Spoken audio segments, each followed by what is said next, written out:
Hey, how's it going, everyone? Welcome to the Exercise Nick Show. Welcome to the stream, everybody. Hope your Thursday is going pretty good. I know yesterday we didn't have a stream. I just needed a little break to do something else for a minute, but we're back on it. So we're gonna continue doing some character design on that one guy that's supposed to have a suit. We kind of dealt with a girl a little bit. Well, the two girls. So without too much fanfare, without too much introductions, let's just get right to it. Let's go.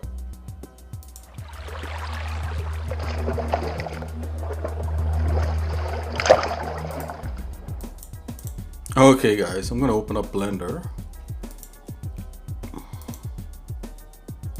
And we'll see how far, actually, let's jump into 2D first. And then let's see how far we can get with some just drafting and drawing of his suit. We actually have images of the other two girl suits as a guide, so I'm going to take a look at that real quick.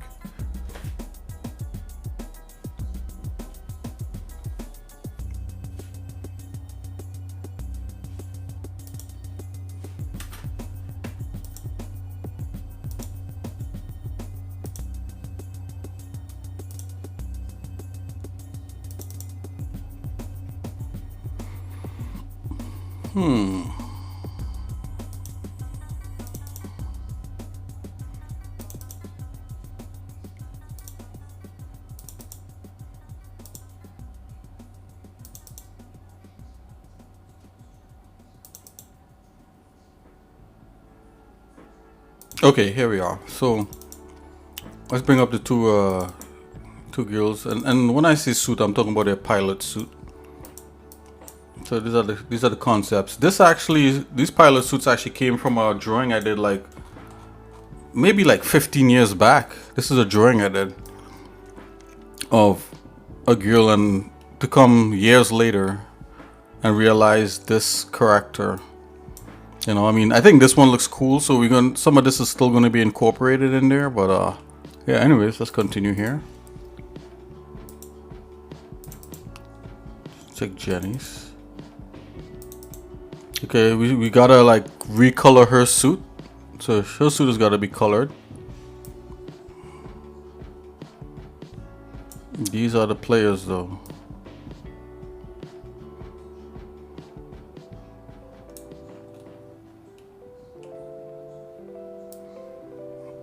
Okay, we're just trying to get the different suits down. Okay, so let's get into Enos, the guy.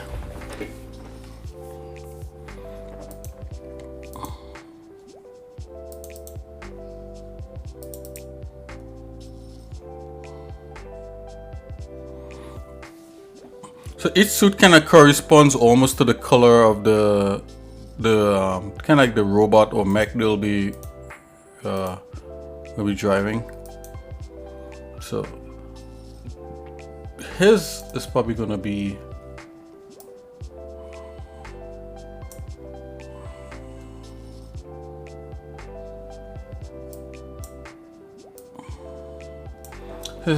that kind of like army tan and yellow. I think I might throw up a hint of blue in there, so I probably should make a note of that.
Go a little more into brown with this one. Oh wow! Hey, Conjure of Coom, what's up? How you doing, Coom? Hello.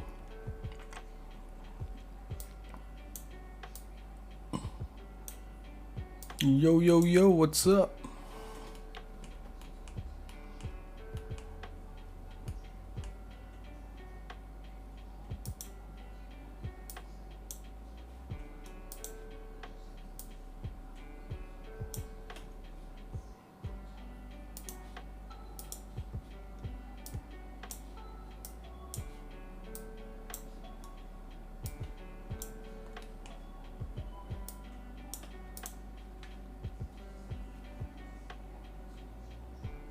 Ah, awesome.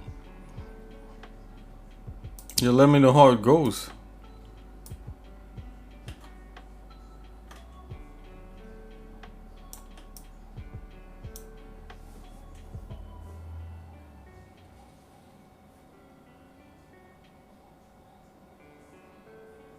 Oh wow, you're looking for some inspiration, huh? That sounds like that'll be a lot of fun.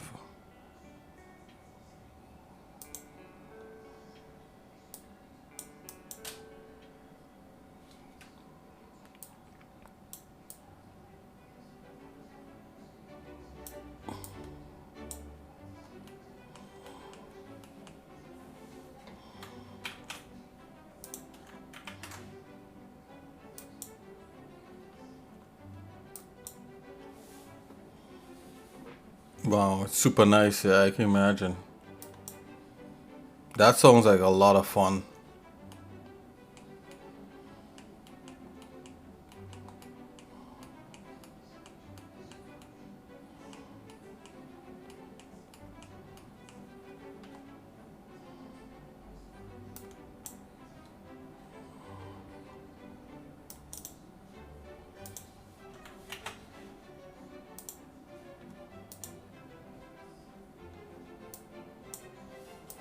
I think I should make a note on her suit also.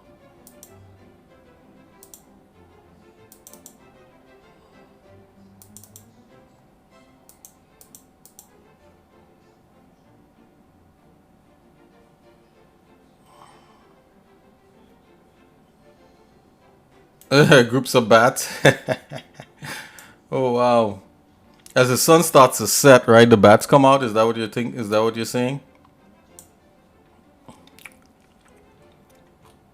Let's see, this should have been that grayish black right there. I need a third color, and I think that color is gonna be gold. The accent color.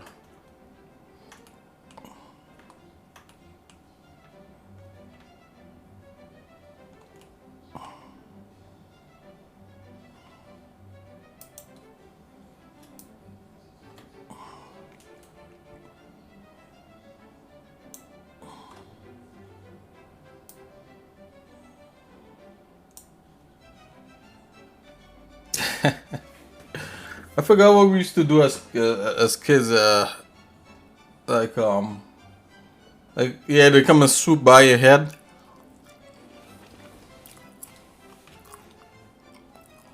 That's so cool. I'm saying cool, but at the time it was terrifying. It probably feels like really annoying, terrifying that they come that close. I don't know why. I was always afraid that they would suck my blood, but you know, they don't actually do that.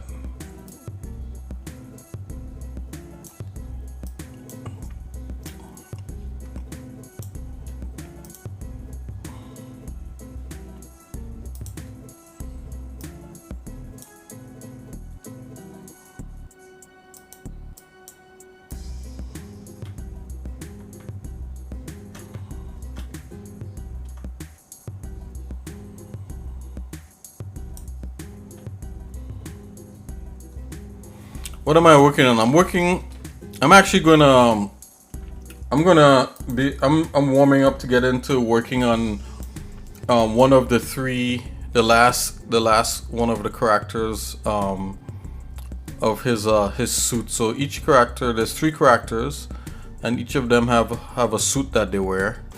And the 2 girls, their suit looks similar, and I just have the guy, so that's what I'm gonna jump into, like doing his. And jump into doing the guy's suit. Get that charcoal black going on. Trying to come up with a decent color palette. I think I want to drop some pink in her, with a red.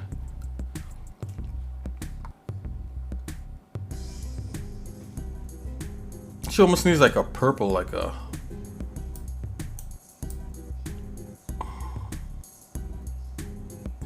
purplish pink, maybe something like that.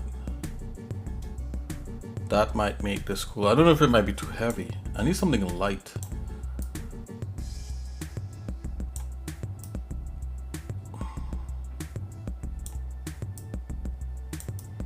Let's go full. See which one is a lighter hue.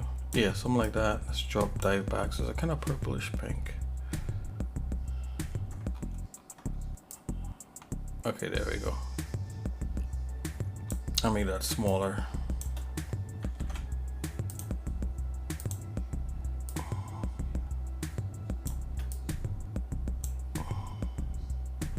Yeah, so that's what I'm working on. So I'm gonna, so it's concept art. That's probably gonna happen. Let me drop that yellow in there. That yellow is really light.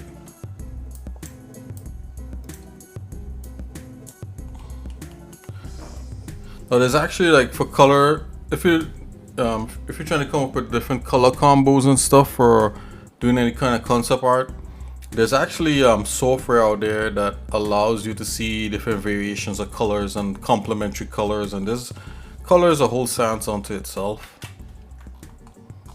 But this is me coming up with that. You know, I actually think that purple is stupid. It looks terrible. It needs to be pink. Let's go to red. Let's hit that a little pink. Yeah, that's what it needs to be right there. We'll see how it works out.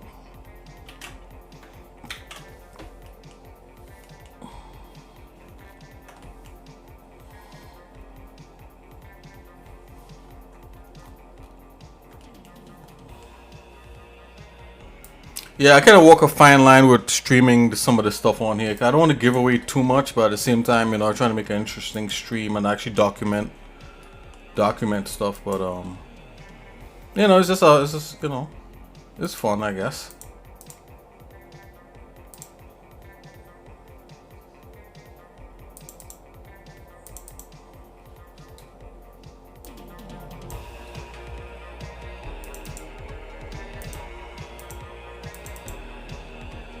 Yep, let's open this one.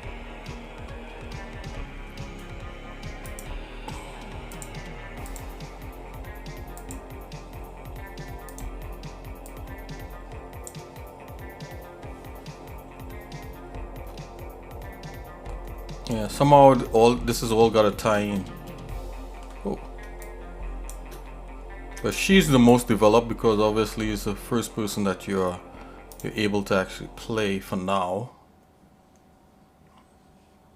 Let's let's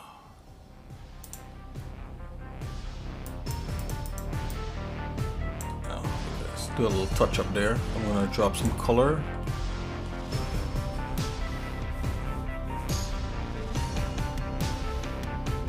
Oh yeah, definitely.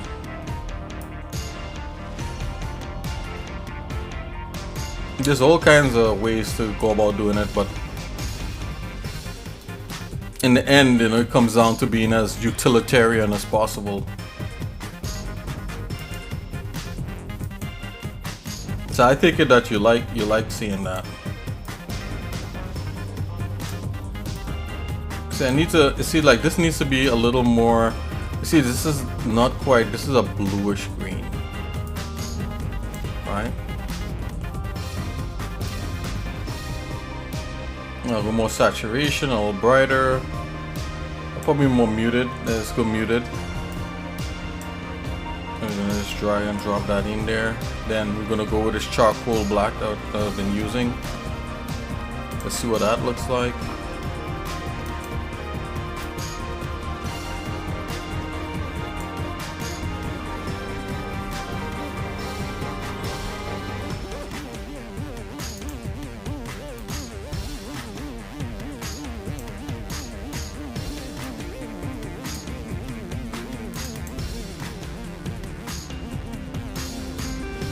Go a little more into black with it. Okay, let's go.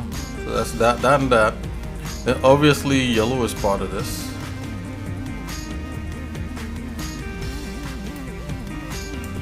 Ugh.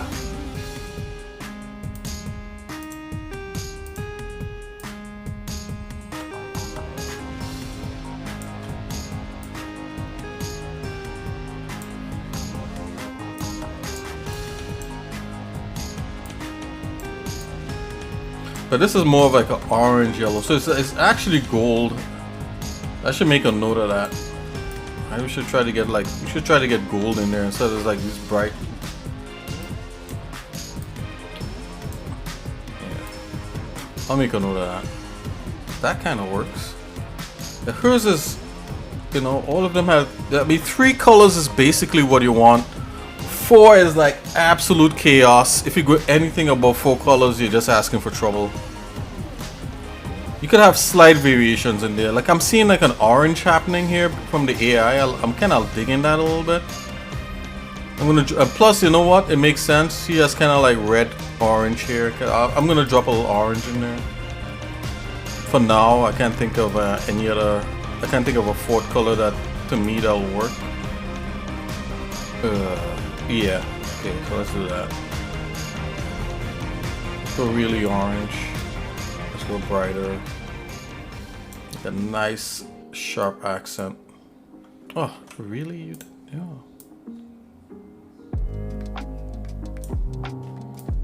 Okay, let's see what this is. I feel this is okay for now. We could always change it later. Yeah, cool, yeah. Yeah, I like doing stuff like this. Okay, so we kind of have something that I feel that might actually kind of help.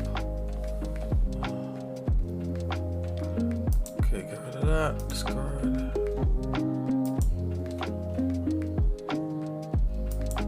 Okay, let's take a look here. Yep. Okay, so we did some changes. These are the basic colors that kind of jump into here. Let's open. Actually, let's put them side by side. You know, we can always create boards for each person. What plugins do I use with LMMS? I don't use any plugins as of yet. Maybe at one point I did use some sort of VST, like a guitar thing, but it's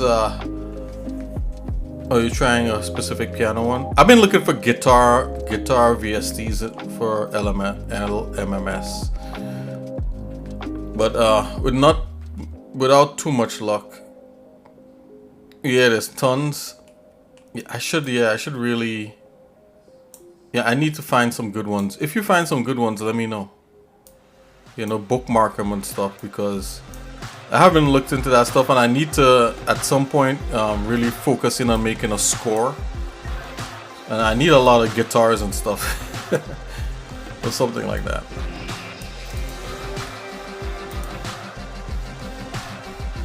So we got suits like this, you know, but we'll see how all this works out.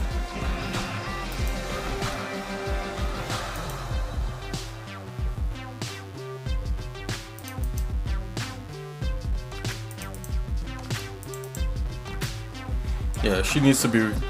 We could basically take this whole stream and just recolor her, because she's not colored correctly. I just did something really fast. Let's not go backwards. Let's focus on the guy.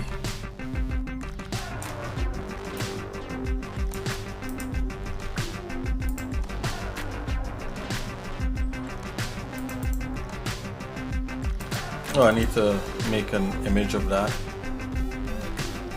Is that flattened? Ugh, that's so stupid. Anyways, let's get this done.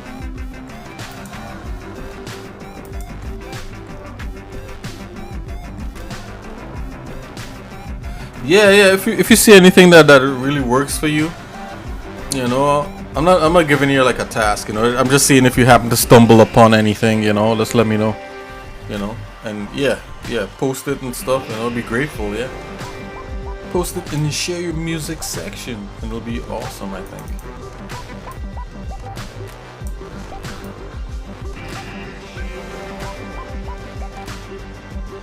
Really?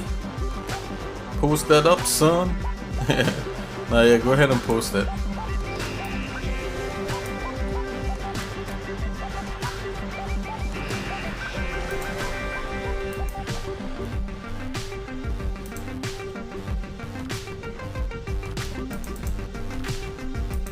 Alright, so he doesn't have a pilot suit, and this is me. I need to draw him in full. You know, I was just drawing him kind of thing. You know, we could work off of this. Let's work off of this. You know, let's work off of that.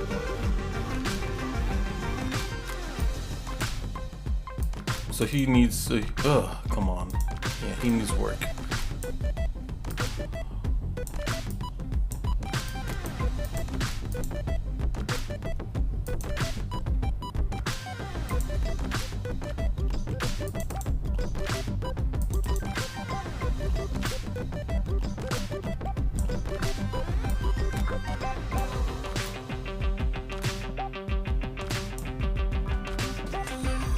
Oh, yo, we just got a follower.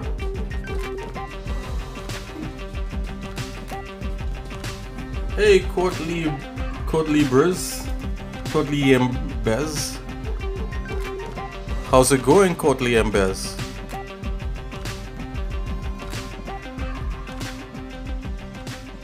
Welcome to the Exercise Next Show. Welcome to the stream. Thanks for joining. And thanks for following me. Alright, so yeah, this stuff needs some work. So this was basically, this guy used to look almost like that guy. So this guy got upgraded. This guy is a completely separate, you know, kind of thing with the hands. You know, I think this guy should stick like this. So this guy, we can have a lot of fun with this guy. But before we even jump into that, let's make sure that the pilot could actually, you know, we actually realize the pilot. So let's go ahead and do that. So I'm gonna go to this, right click simply like this, open him in the Gimp. You know, we could also use my paint to draw him up. Let me think here, Gimp or my paint. Let's go with Gimp.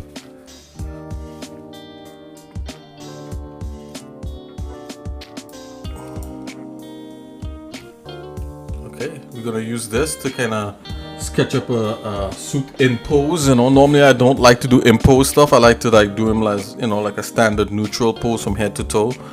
But we could do something in pose. It might give us inspiration to make a suit cooler. You know. Let's see what we have here for like little cues about what that suit should look like. I'm digging this section right here. This section is kind of cool. I'm digging this. Let's see if we can get some of this up in there. What's my paint and what do you use it for? My paint is a free program. It's a program that's free. It's for Linux and Windows, and it's what they call like a it tries to simulate like natural paint media. That's what they call it, my paint. So think free painter. You know, I don't know if you know about Painter in Windows, you know, but Painter is a program where you could actually get you know, it actually has like brushes that simulate real paint, and I like to use it to draw in, and it's free, you know. Okay, let's check my paint out real quick. I'll show you what it looks like.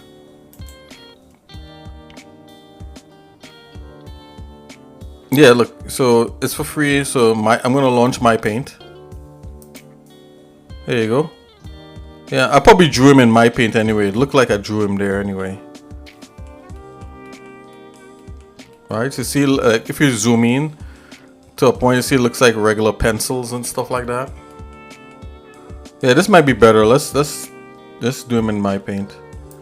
I'm gonna pull up a board here with PureRef. And we're gonna drop some inspirational stuff so that we could incorporate it in the suit that we're gonna do. So let's do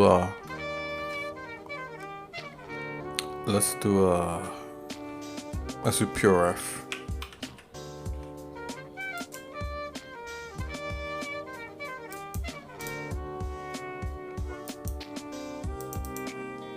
Even though I did this for the mech suit, I think going into his regular suit, some of this might look cool. We don't stray. You know, this is not my art. This is inspirational art from other artists. I don't like to copy exactly. I just like to be inspired by it. So that's what we're laying down right here.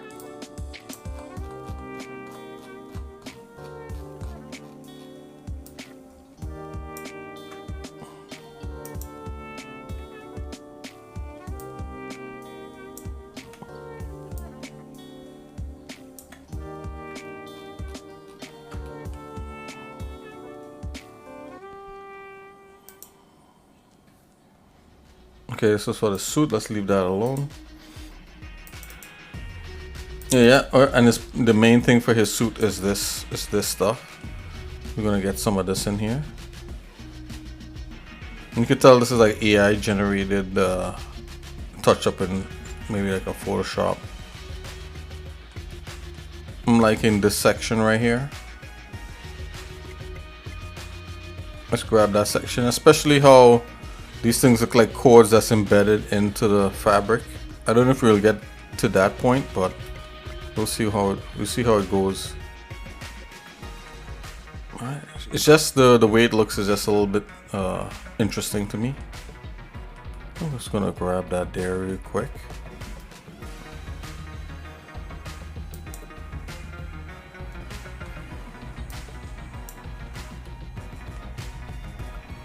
Okay, what else? I think that's cool for now. I mean, we already have the look of what these suits should look like. You know, these things are just extras. These things are just extras. Okay.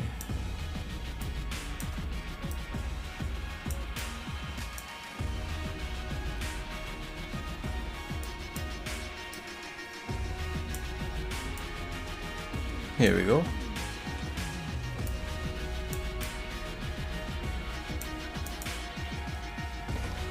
So what kind of music are you going to make in LMMS, Coom?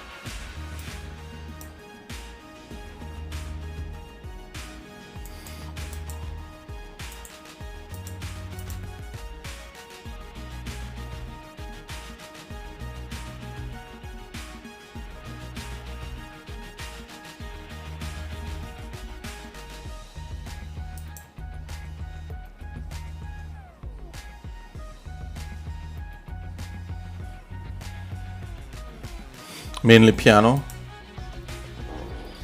That song kind of cool.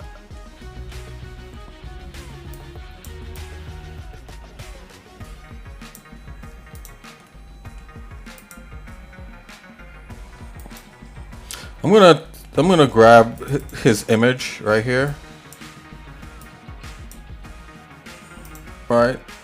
I think I gave a backstory on why this guy looks like this. So I basically had a character growing up called the Crayon Mask who looks kind of like this. Let's see. Hold on.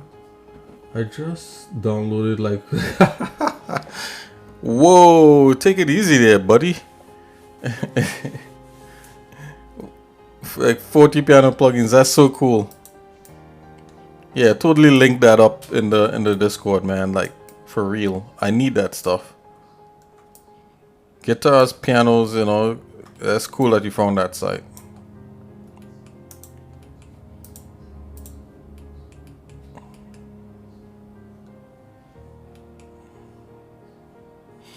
Yeah, so I used to draw this character that looked kind of like this with the thick eyebrows, the eyes, the hair, and then what I did, using that stuff that I drew, right? I actually took that into there's a site out there, right? I'll let you guys in on a little thing right here if you guys don't know about it already, and maybe I posted in the Discord. There's a site out there that allows you to create like basically headshots of people, right? And it does it pretty realistically. As you could tell, this is AI generated, right? But it's based off of a character I used to draw. So I can show you guys what that looks like real quick before we start actually fixing this guy up. Hold on, show you guys what this look like. And it does it pretty realistically. So the name of the site is called Art Breather,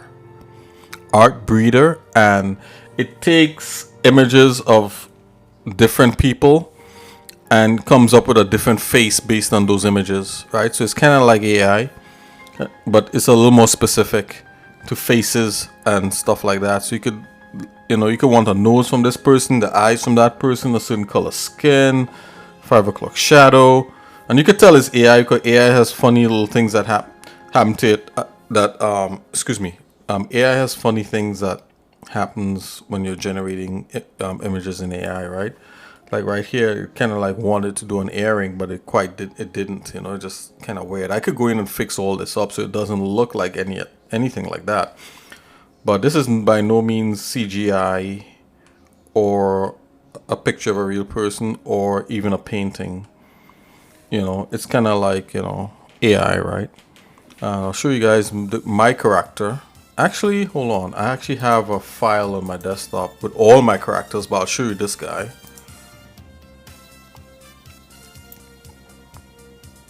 Let's see here. Oh, did that take over the... Oh, okay. Whew, I thought it took over everything.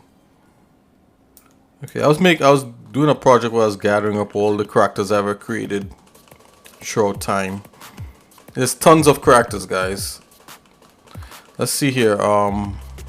Let's see if we could find that guy right here. All right. I actually have a different image of him.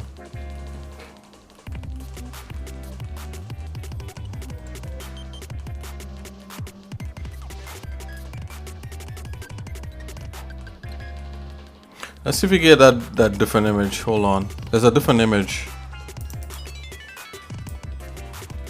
I actually try to do a comic book based on this guy. Let's see here. But this is much more realistic, right? It's not trying to be a comic or anything. Where is that? Let's see. Make art. Let's see here. I know I did a cover with him on the cover, and at least I tried to do a cover. Where is that?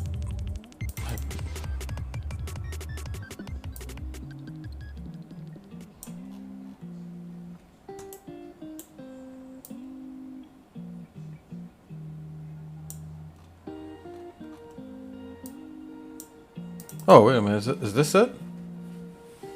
I'm not seeing the...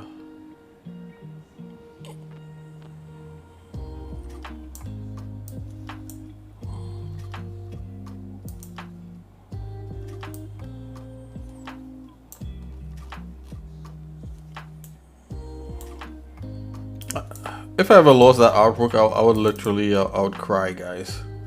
I know it's not lost. Hold on here. It's somewhere buried.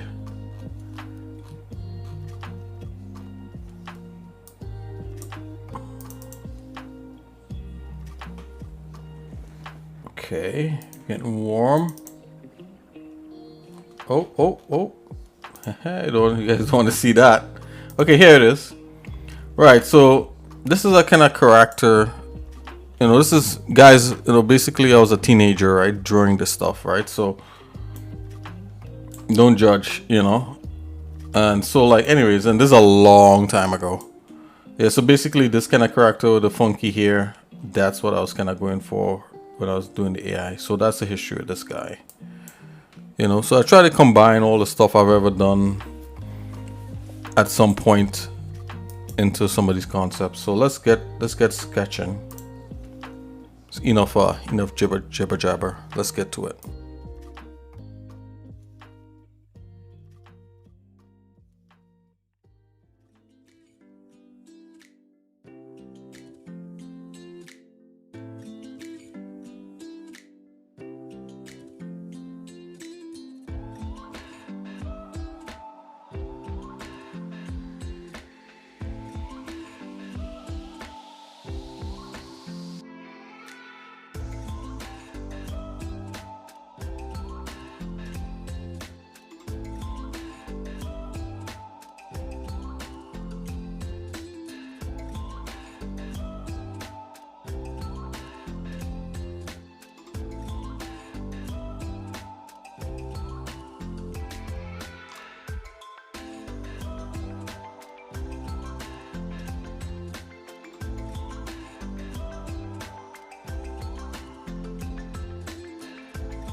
Okay, guys, I gotta move my Wacom around here in real life. So if you see any kind of flickering, that's what that is. Hold on.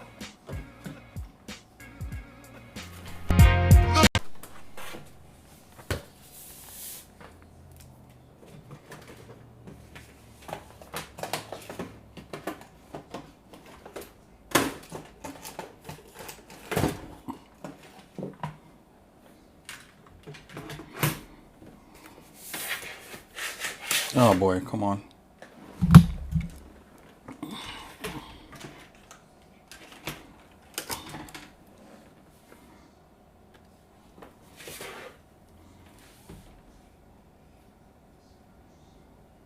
I'm gonna move this Pure thing over on another screen. You guys won't see it, but you guys know what that is. Just make this a little bit smaller.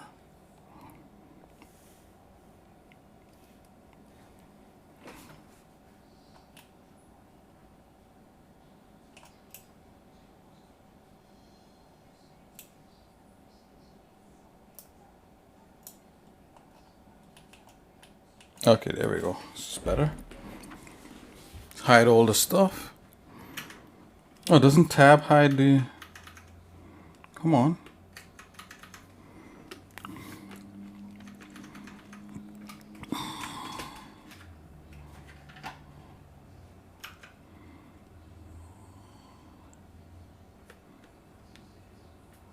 Oh, there we go. And tab brings it back. Tab hide. Oh, okay, great.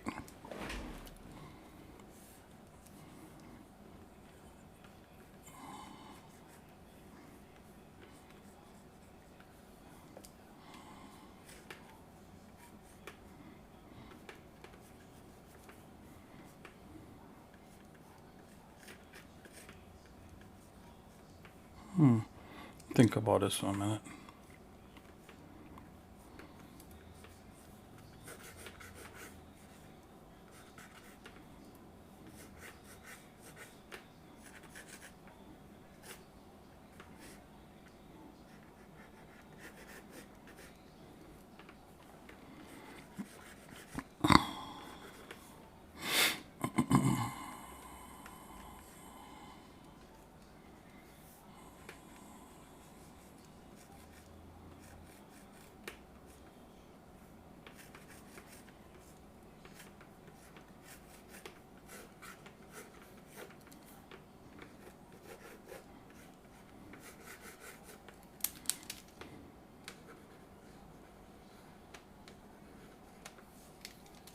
Zoom out here. That looks terrible. Let's fix that.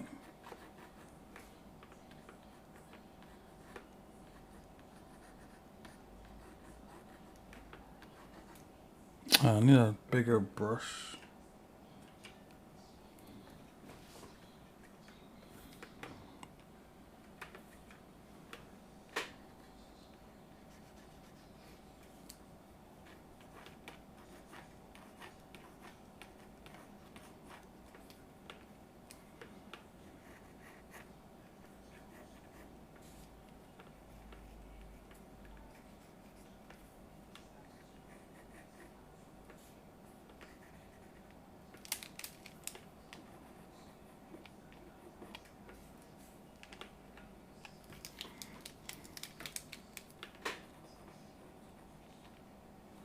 Oh, come on.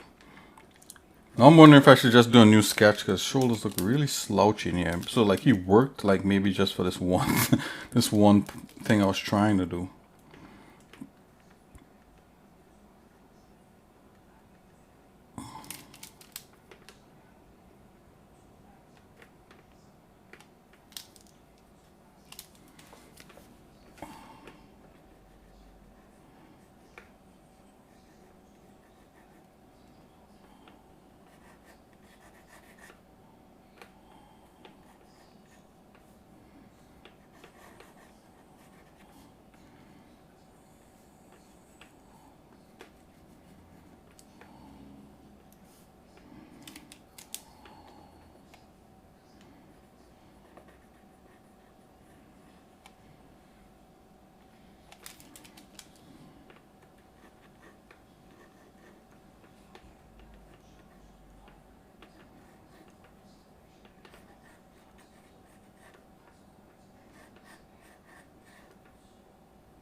I don't know what I was trying to do here with this pose.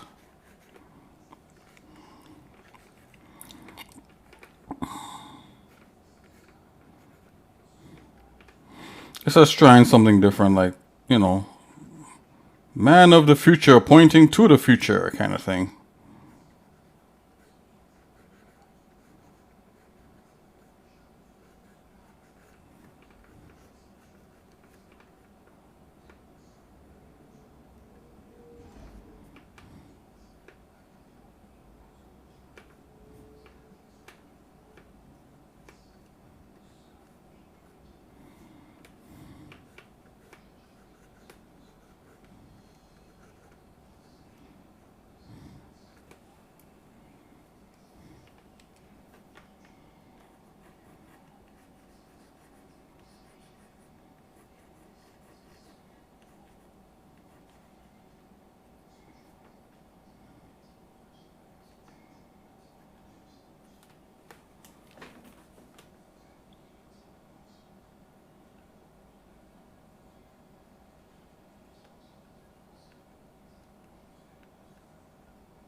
I don't know, people might have a problem with me putting that around his neck, so I'm gonna not do that.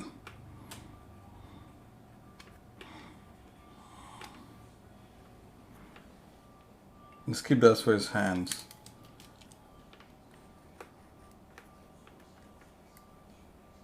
Instead, let's do something a little bit different.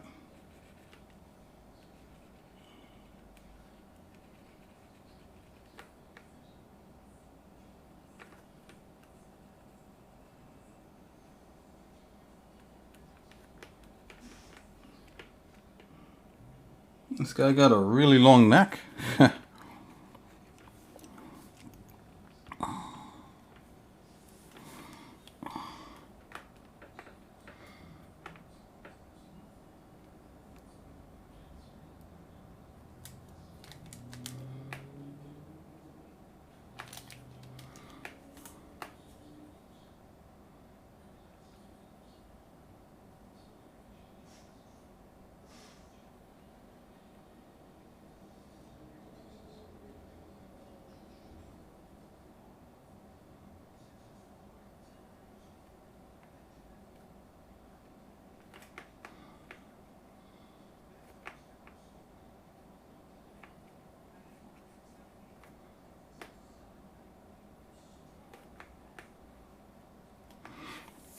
Actually, the other girl does have something around her neck like that.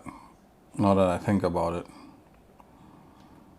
it. He's gonna have to follow suit.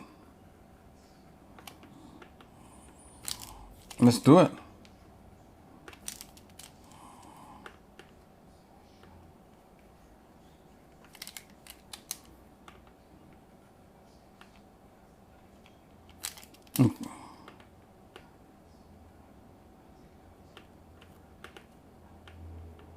Maybe I was a little overzealous trying to do it, like it was too pronounced. Let's do it like a little subtler.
Alright, so the reason why this arm seems it's supposed to be foreshortened, right?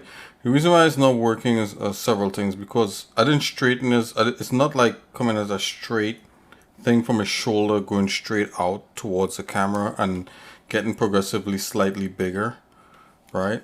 I don't know why I went along with this. I don't know if this was just a sketch or whatever, but yeah, the foreshortening and this guy sucks a little bit, but you know what? We're just trying to get towards a concept, so I'm just gonna stick with this for now, and you guys could hit me up about it later, but don't be too harsh, please. I do know how to do foreshortening, just in case if you're wondering. Just haven't done it in a little bit here, and just trying to get the suit happening. Trying to get an idea for the suit happening more than the actual execution of the art, right? I'm sorry, guys. It's just the reality of doing like production work. It's like the idea comes first, and then you could dolls it up later, you know? You could do it the right way later. Or you could just know what you're doing and just do the right way the one and only time, but I'm a little bit out of practice. It's been a little bit.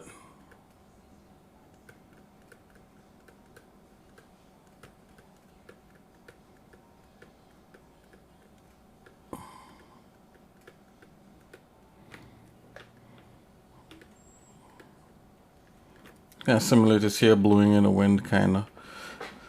Alrighty, so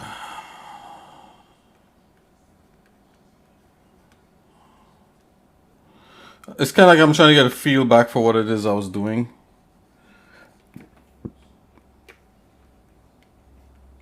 And his neck is probably a little long. The foreshortening needs to work a lot better with the hands.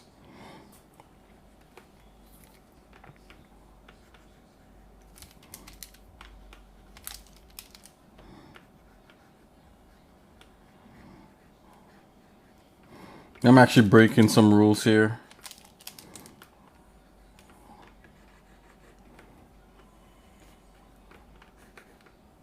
Because I'm tired. I think his bicep is too big, you know. It's just I'm breaking a lot of rules. Like this is supposed to be like a lot more skinnier in kind of thing.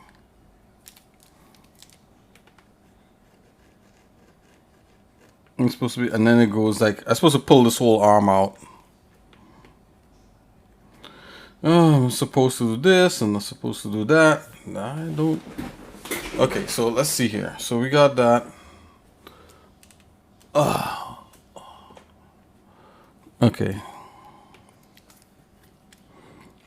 Okay, so they're so they're wearing gloves and all that.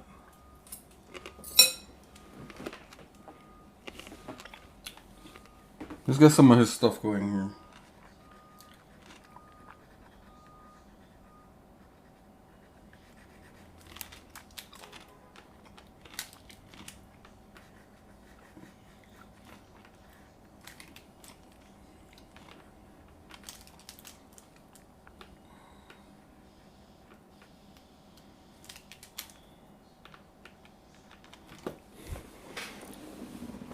Oh, yo, full size PM, what's up?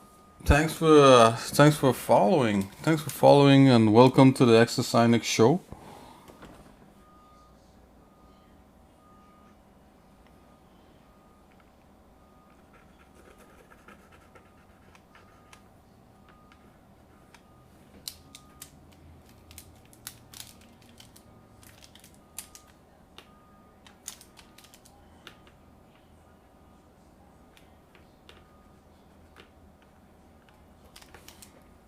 Man of the future. Slightly wrong proportions, but it's all good, guys.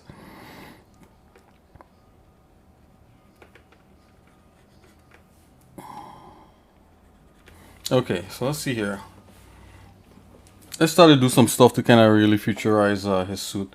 So I'm gonna do one thing here that I always kind of like how about a crop top? Let's give him a crop top kind of thing.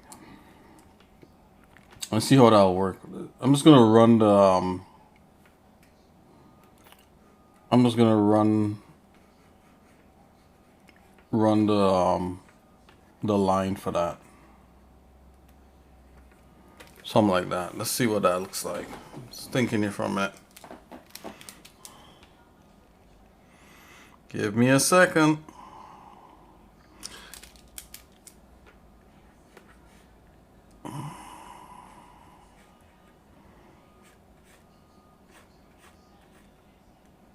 And it's a crop top, right? It's a crop top effect.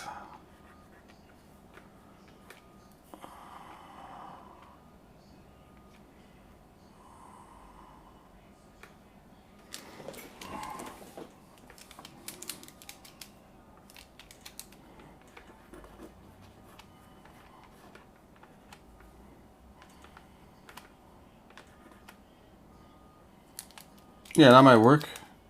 It's kind of weird to see it on a guy per se, but I think because it's the future, it might look cool. Right. So just give the suit that kind of effect. Right. So definitely the arm should be like one thing, right? Going into the gloves, right? So this is all one. Let's go make a note here. One color, put a question mark.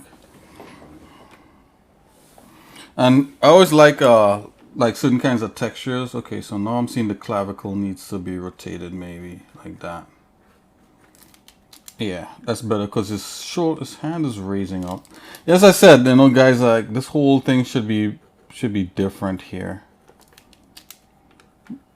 It's all good.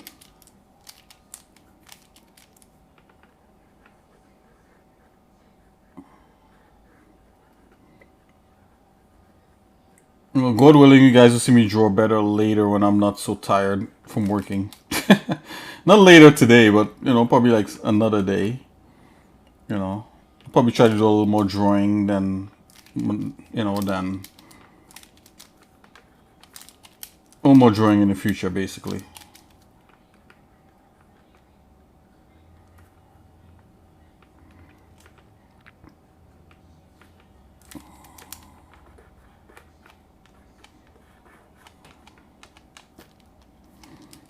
Okay, should be one thing. Okay, he's getting somewhere. So I like different kinds of textures. You know, I think like there should be like texture in what's going on with him. So okay, definitely we need something coming up on the sides, right? So let's do something like that. So it looked like it's hugging his sides a little bit. So let's just define the side of his thing here a bit.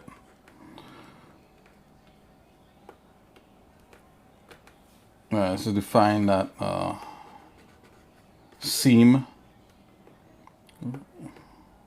Come down his leg like so. Yeah, that seam probably is a little too defined. Let's I'm just gonna lighten that a bit. Oh, look at that! It actually erases it. Okay. Let's give his chest a little more.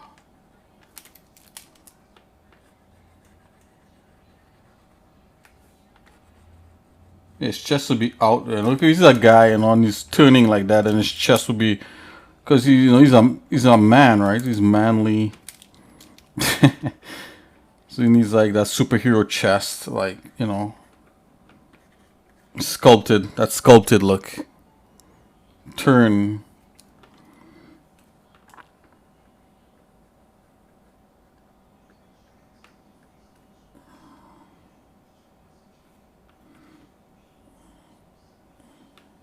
Okay, so the crop top part is working, but you know we shouldn't just do a straight crop top. This is the future, right? It's like that straight line is stupid. So let's fix that.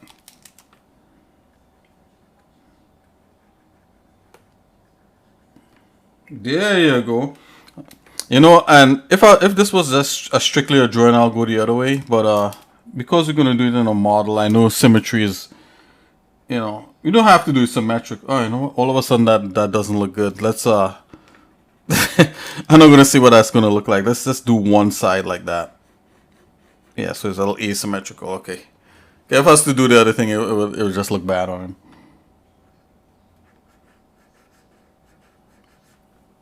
This is armpit there happening. Let's see if I can shade that a bit.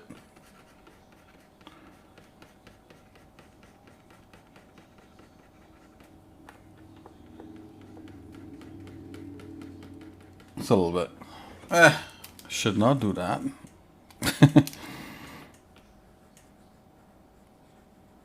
Anyways, let's give it a little something. Yeah, I was overdoing it just now. Okay, so we broke that line up. Let's see what else is happening here. So I said like something should hug, right? So maybe the whole back side of him is a different thing. So let's bring something like this in there, like so. It's coming like that. Right, so we're breaking up the form with some of these futuristic things, I guess.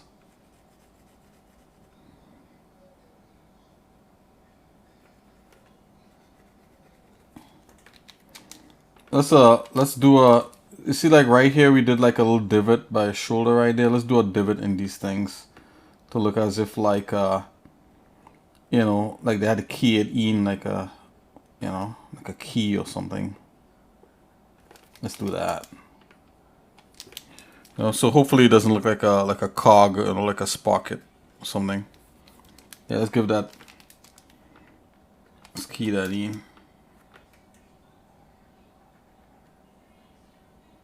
Let's go something like that. Yeah, that's better. That is best. Okay, he's coming along. Let's do something like this. Let's give it a little cross hatching. A little hatching. We haven't done cross hatching as yet. A little hatching right here. Let's do a little cross hatching on that. Let's see. Okay.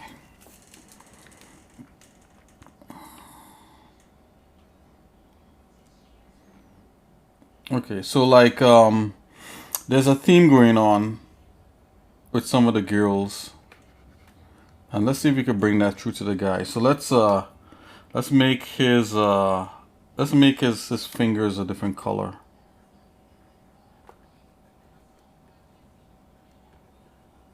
Right, that's part of the suit.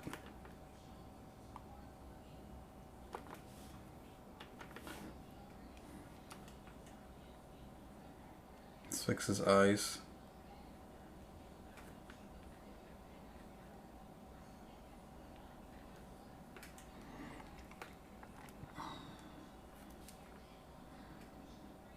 Yeah, that's really wrong right there. That should be like that and then down.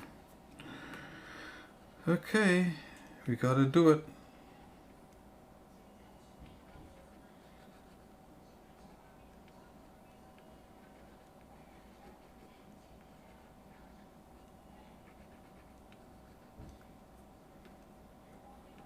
The other finger is kind of part of this is hidden and that.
Okay, so I'm seeing something in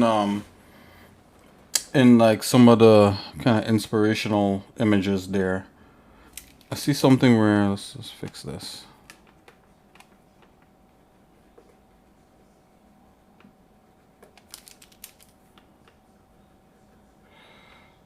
Oh, come on.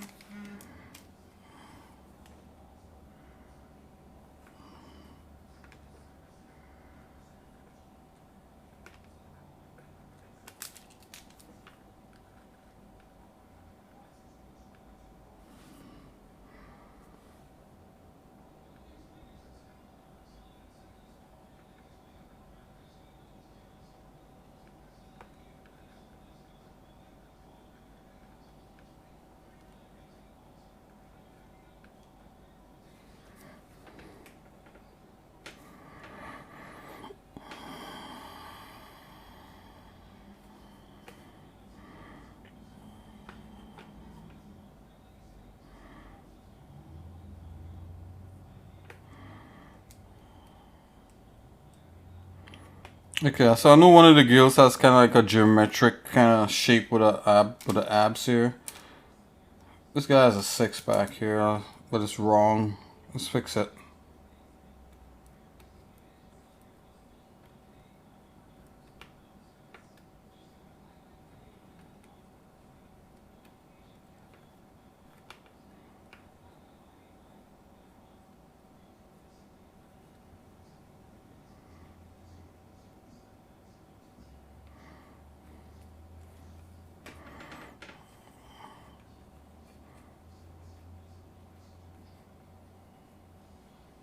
Hold on here, guys.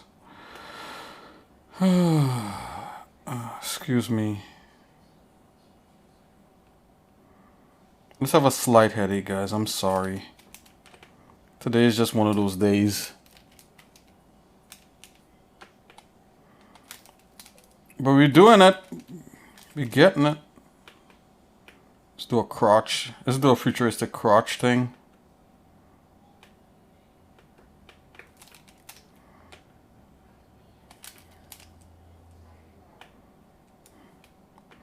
Alright, so you start to see some of the profile of the stomach like this.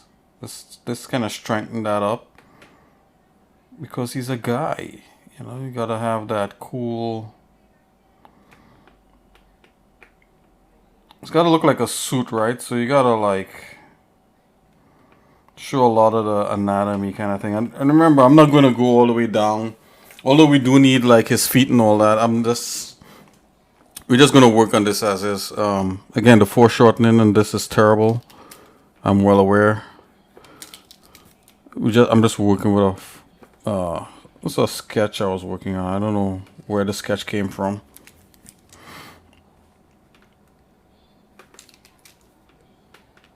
We're gonna make it work. It's still gonna look kind of cool. We're making a suit for one of our characters. Where did that come from?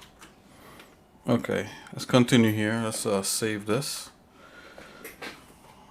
Alright, save as a PNG too. Let's can we? Oh, there we go. Let's not save as PNG. This goes a native MyPaint file. What's that? OR? What's the native file on here? Yeah, ORA.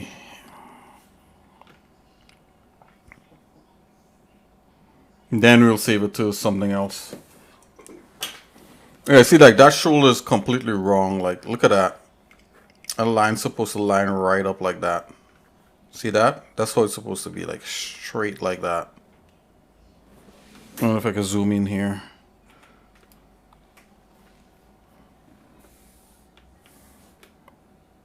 Let's bring this guy up here.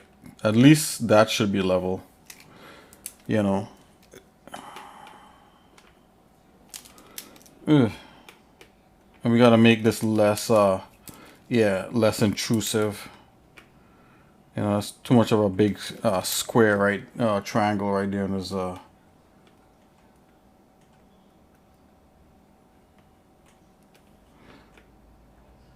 let's do something like that.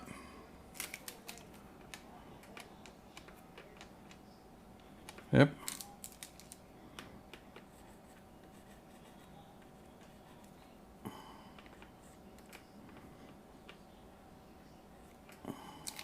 Let's clean this. Try to somewhat clean some things here.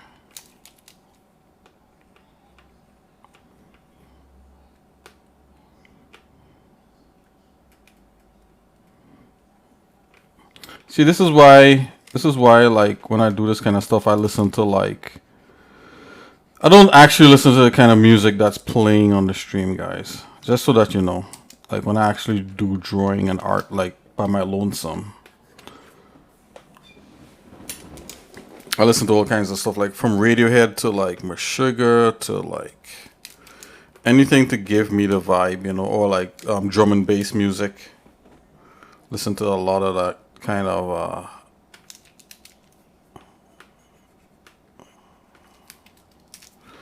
that's what that's supposed to happen there. It's supposed to go off the shoulder like that. Constantly trying to fix his shoulder here. It's a little bit better, not completely better. It's just it's okay. It's okay.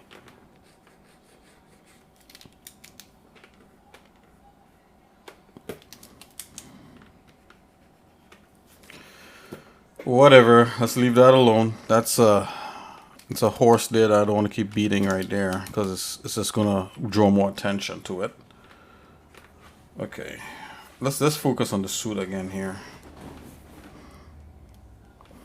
As I said, I was going for a crop toppy kind of vibe. I think we kind of get in something like that. But maybe just to be, maybe here we should make this kind of corrugation. So I should probably bring something into here. Let's try to isolate the midsection. Yeah, so okay, so we got this crotchy thing that's happening here. Let's leave that in there.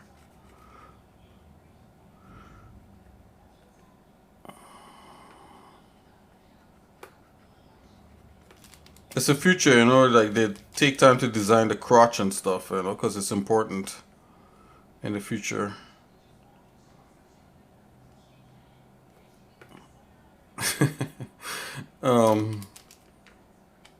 Probably a little too much crotch there. Pull that back some.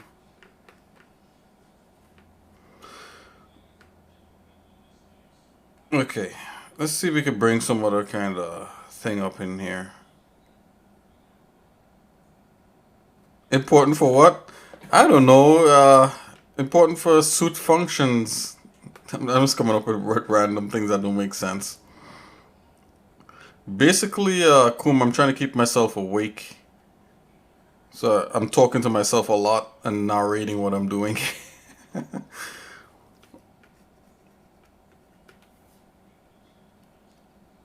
trying to stay awake.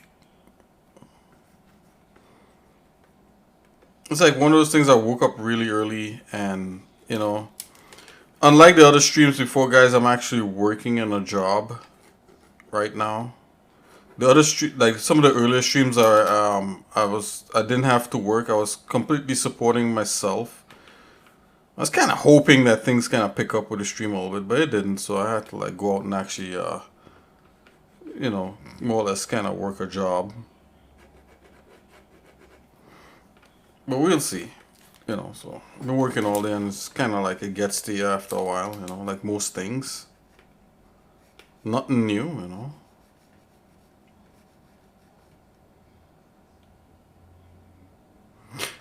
No, I'm not at work right now. I'm home right now.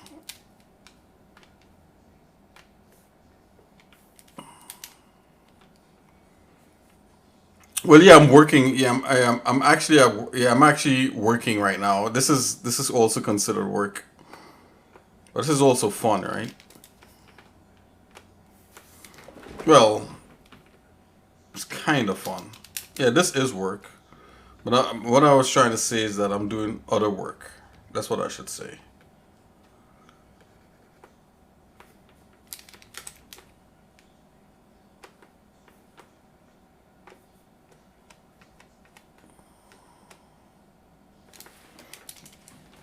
Let's give him some a little more unibrowy kind of vibe.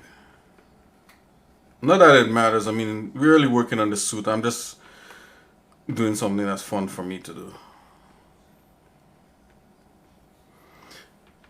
Anyways, that's enough of that. All right, let's get back to this suit. So what's going on here? I don't know. Let's see. Really? You start working on it? Wow. I like. See, no, that's the stuff I like to hear. See, now I don't feel alone as much. Oh, wait a minute.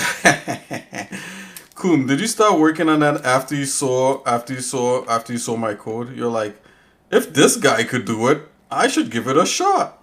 Is that what happened? If that's what happened, then I'm completely. I feel pretty good. I feel pretty good because that means I'm motivating. I'm motivating people I'm motivating others to realize their dreams, and to me that's worth all the well, I was gonna say tea in China, but I don't think I want to say that.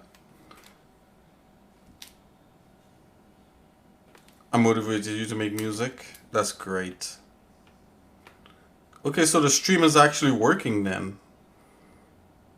So guys, if you're out there and you're watching me and you feel motivated to do your own project, you don't have to leave and not ever come back to the stream. You can stay in the stream because part of the thing about this stream is motivation. So if you feel motivated and you want to do your own thing, let me know, you know. We're all friends here. You know, let me know what it is, you know, and I'll talk and we could talk about it. Just like what Kum is doing right now. You know, I have no problems with talking about other stuff.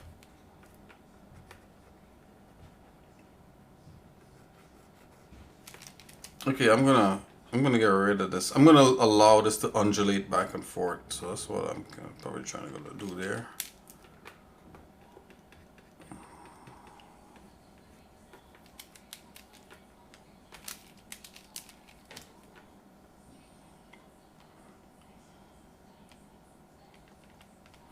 You see, like his suit design now almost look like a girl should have it. You know what I mean? Like this kind of way, you know, the way it is. That's all I'm saying. But it still looks cool, right? It's cool enough.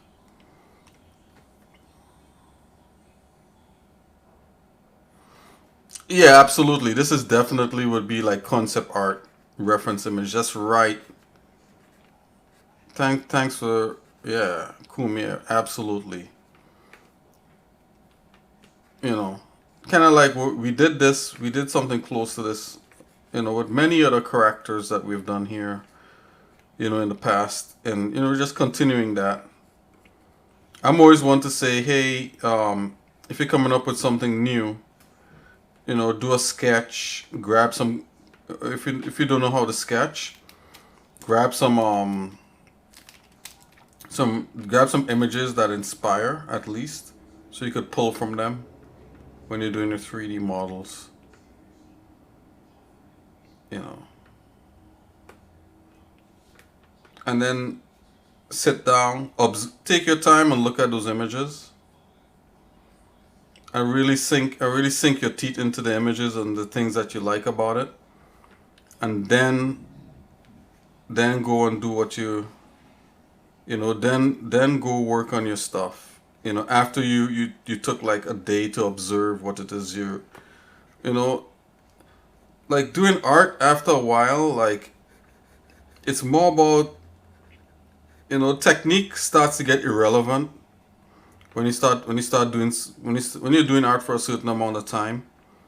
I mean, technique is relevant, right? But it's not as important after a while. You start focusing on other things. You start focusing on like mood and what makes an image look, you know, like cool, and different things about observation and about light and shadow and all that sort of stuff, you know.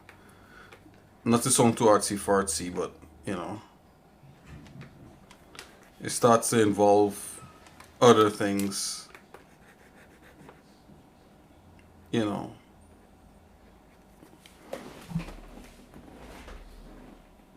The effect, yep, you're right. Yeah, I sent.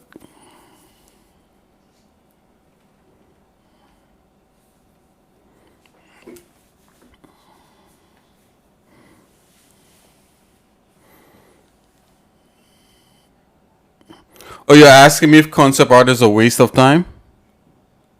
Oh, hey guys, hold on here. I think something's happening here with my audio. I just realized something here. Guys, hold on. So I'm literally, what just happened? Hold on, guys. I'm literally listening to music and you guys are not hearing it, I'm thinking. Hold on here. What just happened? Okay, hold on. You guys are just hearing my voice, which is cool. You don't always have to have music going on.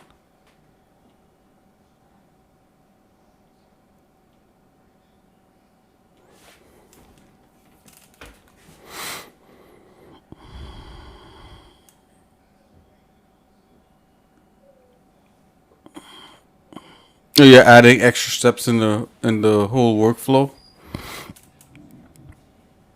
Yeah, it's on double because something happened to my audio here. I have no idea. Hold on, guys. I'm gonna get to the bottom of this.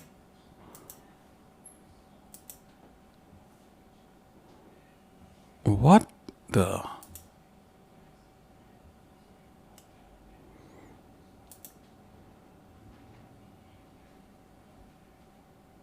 What? Hold on here. What just happened?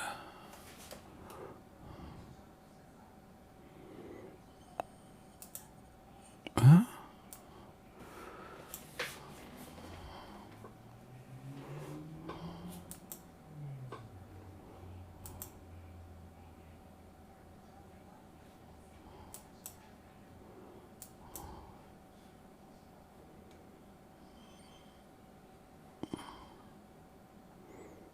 Wow, what is this? Hold on here, guys. I got some weird stuff happening with my audio. I'm just gonna fix this real quick. See here. Okay, the output is.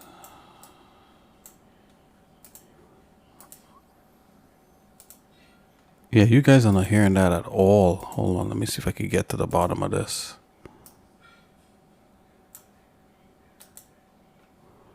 What?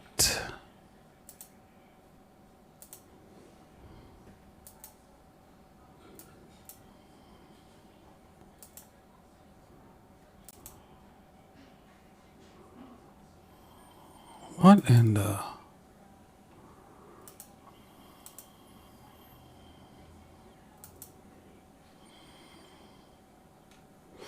This is like the weirdest thing ever. It's like my desktop audio is gone. Hold on here. Let's see. So, okay, device. Oh, built-in audio. Line out, built-in audio. Let's try that. Let's see if that works. Hold on.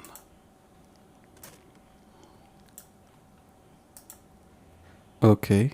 Are you still hearing my... What is this? No, my voice is tripled.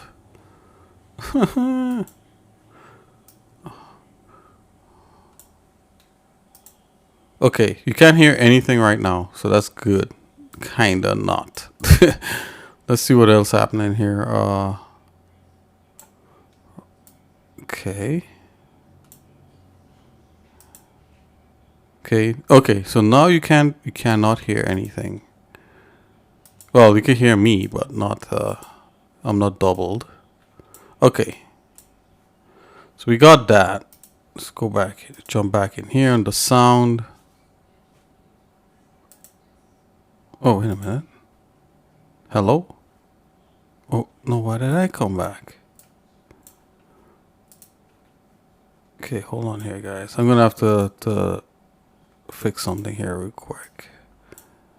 Applications. Okay, sound. Input. Okay, so the input is the mic. Output. Hello, hello.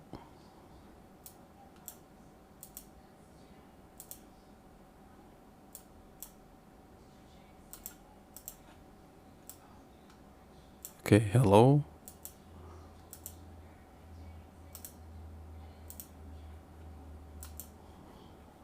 Like that literally just happened. Oh my gosh. Okay, how about this now? Hello?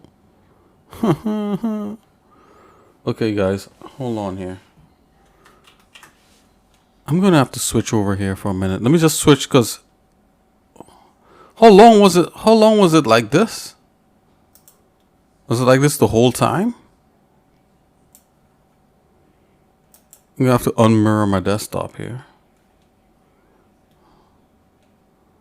Let's see if it has something to do with that. Although that would be like super weird. Okay.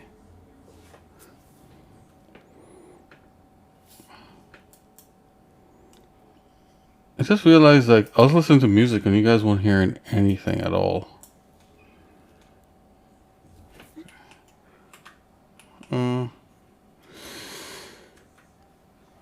Go back to this. Okay.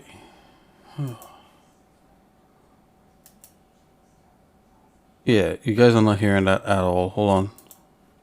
Let me see if I can get it.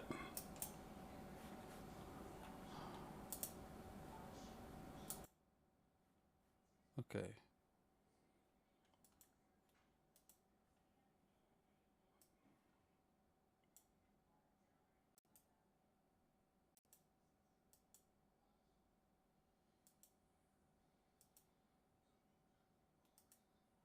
What?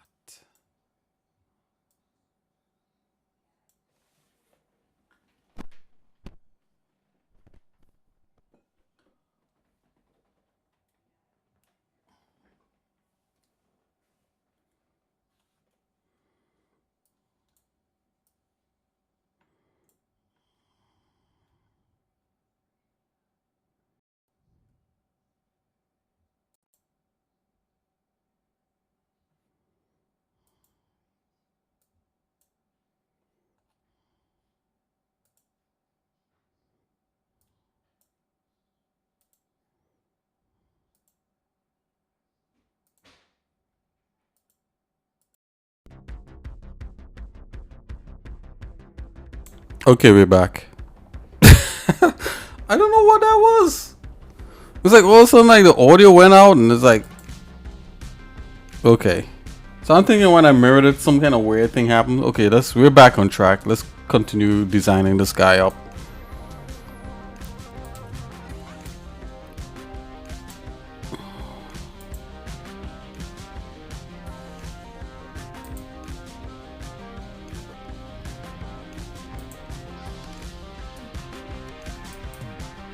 And good call on the USB cable. You know what probably happened? I probably touched the USB cable. Yeah, you're right.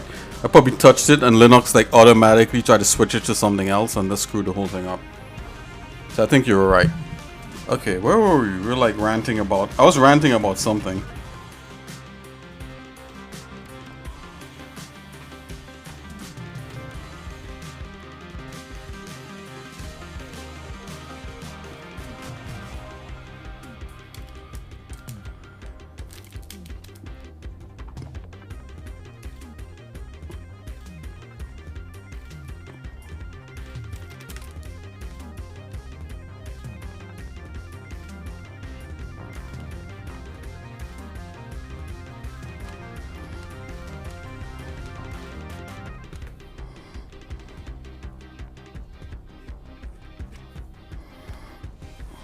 You know, looking back now, I was like, maybe I should have made the stream more about me drawing, you know? Or about, not me drawing, sorry. Let me rephrase that. About drawing. It's not about me. It's about drawing and sharing.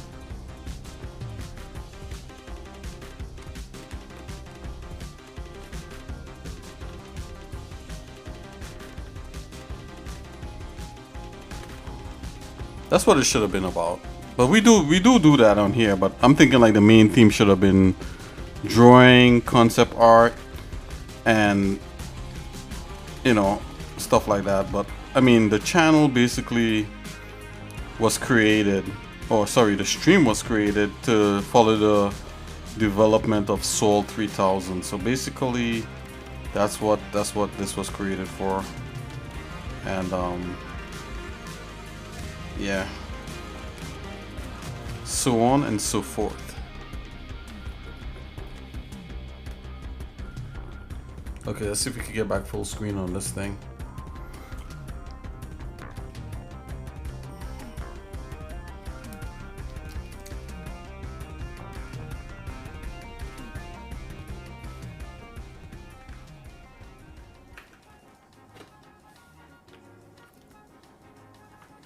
I would like to get more music like this right here.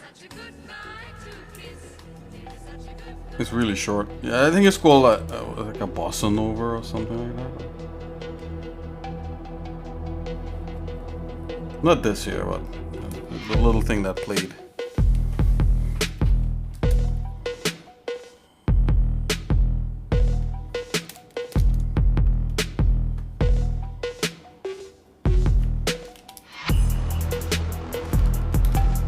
Okay, so I'm gonna bring this seam down here like so.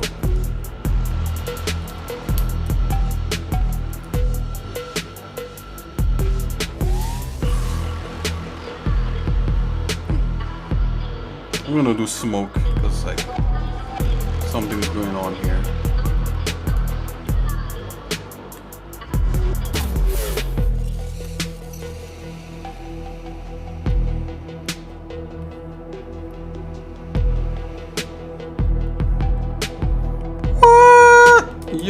Yo, we got Amunet.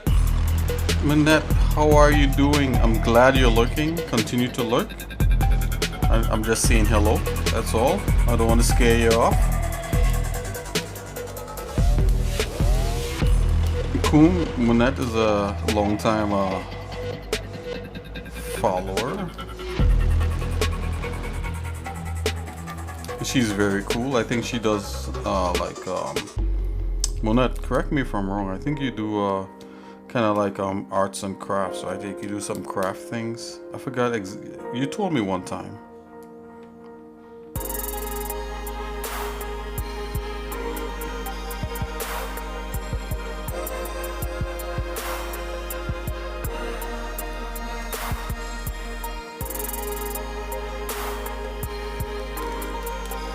Okay, we're gonna try to focus in on like his hands, right? So like all of them had like this ring. So he had a ring on his thing, and then there ring around there. The hand kind of like as gloves kind of thing. So like I'm just gonna continue that motif. Just see, right? You could say it looked like shackles, but no, it's not shackles. It's futuristic Evangelion stuff. It's basically remote control things. That's what it is. At least, that's how I think of it. Let's do a perfect thing right here. Just come in like that.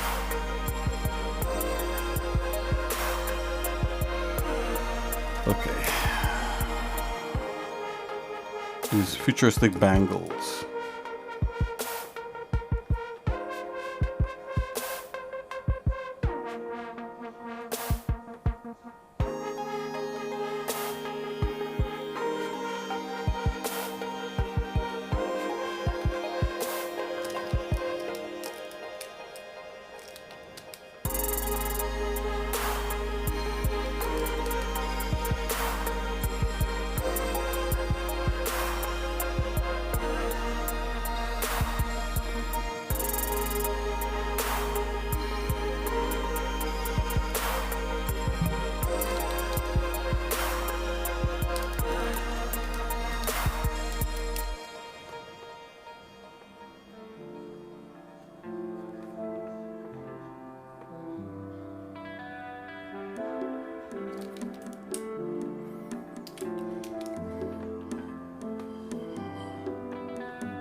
I'm gonna put like little kind of like joints, like knuckles on the gloves, so you know it's like hardened gloves kind of thing. So I'm gonna hint at that.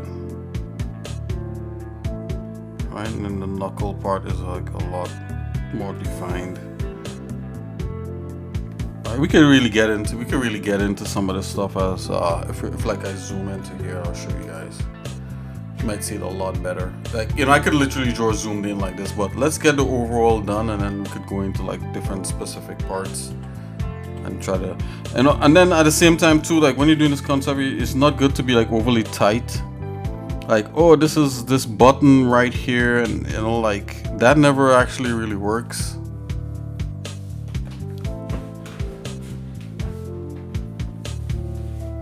Or to finish off modeling before. What are the usual steps to finish off modeling before start using? Kuma, I love you. Your questions are amazing, man. Like really, like I love that. The steps to finish off modeling before texturing, right? So like, that's a good question. I mean, I could tell you what I think. That's why you're asking me. Yeah, so when you're doing concept, when you're doing, I'll answer. I want to answer all your questions. Let's answer all your questions, because like, literally, I was feeling asleep, right? Because I'm here by myself doing it, and you ask me questions, and I feel alive again. So check this out. So this is how we're gonna do it. So I'm gonna answer. First of all, let's answer one of your question here. You asked you said something really interesting at the beginning before I got audio problems. Let's turn the audio down here a bit. Okay. Yeah, I did bump a mic here for sure. Let's go back here. I think you're cool. Let's do this. Okay, yeah. So you talk about concept art, and I'm gonna start from there, and I'm gonna answer your newer question. So you said concept art could be a waste of time. I don't know if I'm interpreting what you're saying there correctly, but concept art is not really a waste of time per se. If you're trying, it's according to what you're trying to do with concept art, right? So like, some people use concept art to actually kind of motivate the production, right? And you don't really hear about that side of it. Normally what you hear about concept art is what you see like in the game when they're selling it to the public, right? A game is coming out, check this out, this looks cool, this is what a game could look like when we're finished with it, kind of thing. So that kind of concept art is going to be really pretty, right? They're going to make it look as cool as possible, right? And then what happens with that is that, you know, that's a good thing, because that could help them get money, get people interested, you know, get a fan base going before the game is even out. You can imagine that? Before a game is even out and anybody played it, it has a fan base. So that's the good thing about that kind of concept art, and that's the concept art that you probably see a lot of online.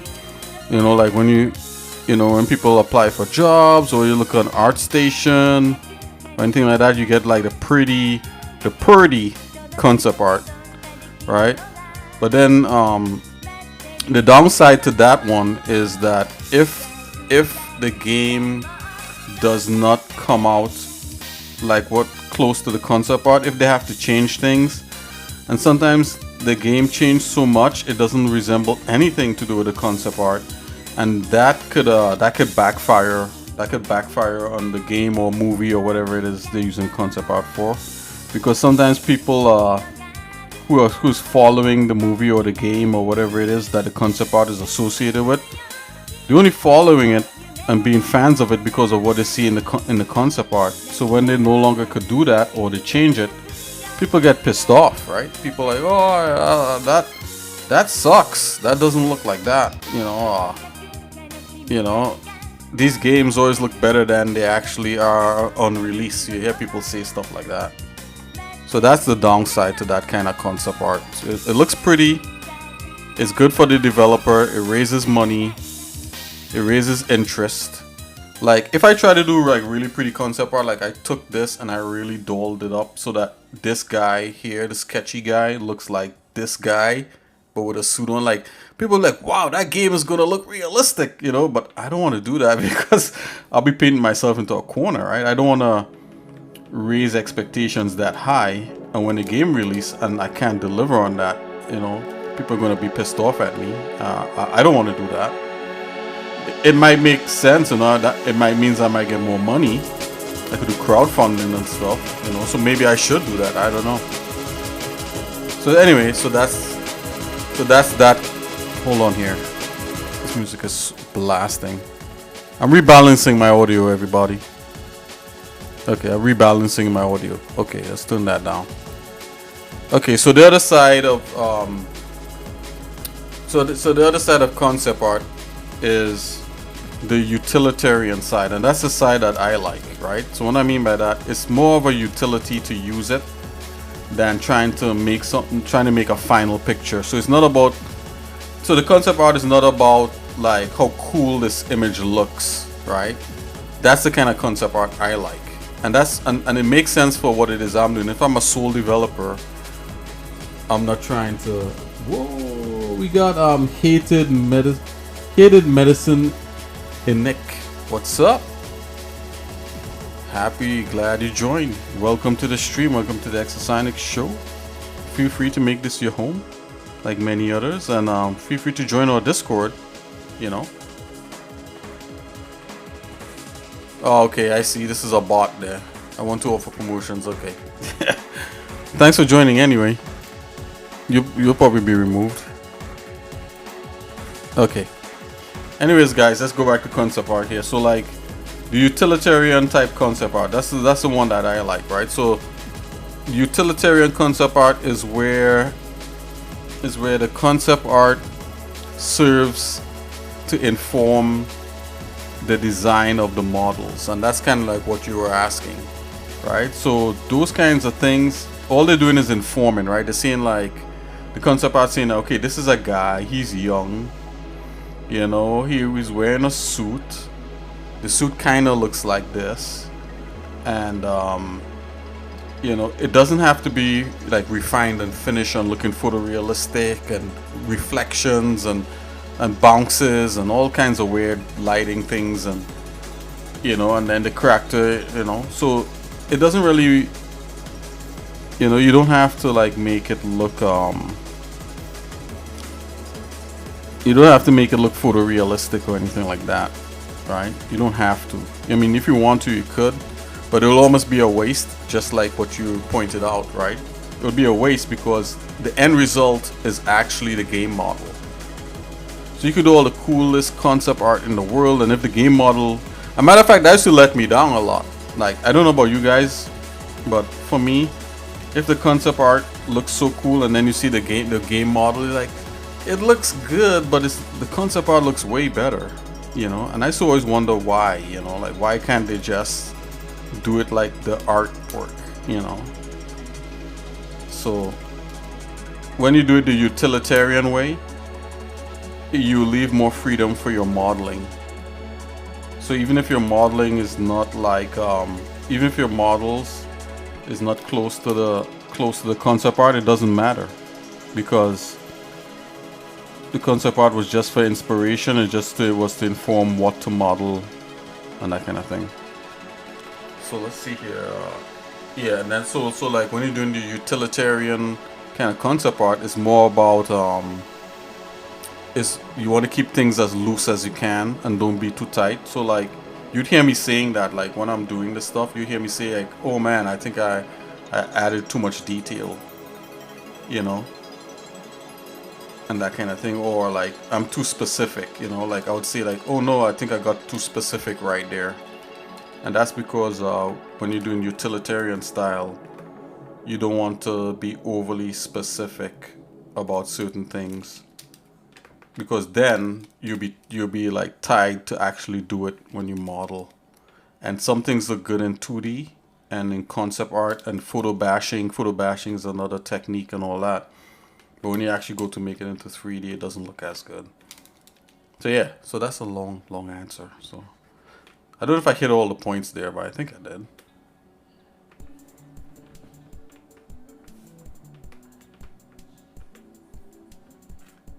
So anyways, that's... What the... This always... Why is that making that noise? Sorry guys, like... This weird stuff is happening all around me. I have no idea why. All of a sudden my phone started making this bizarre noise I never heard it made.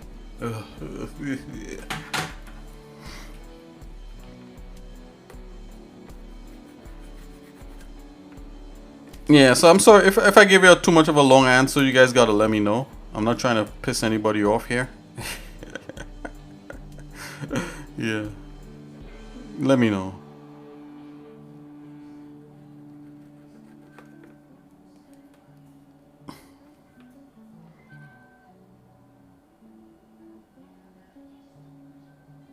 The longer the better. I don't know about that. I think some of my brothers might disagree with you. They might be like, oh my gosh, like Nick, just shut up.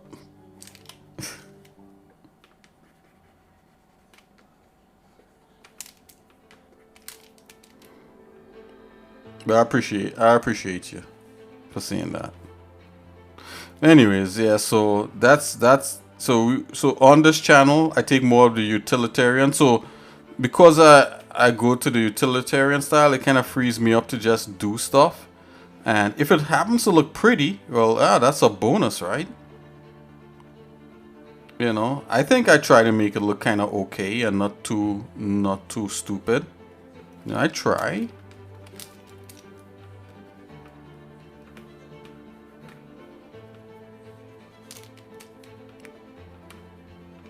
Okay, let's see what I did here. So I'm trying something a little bit different with this guy here.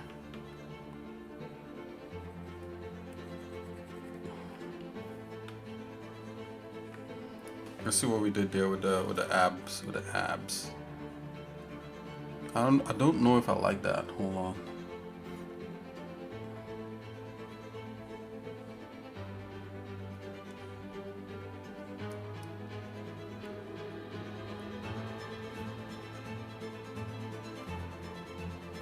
Let's just do the ring on the other hand.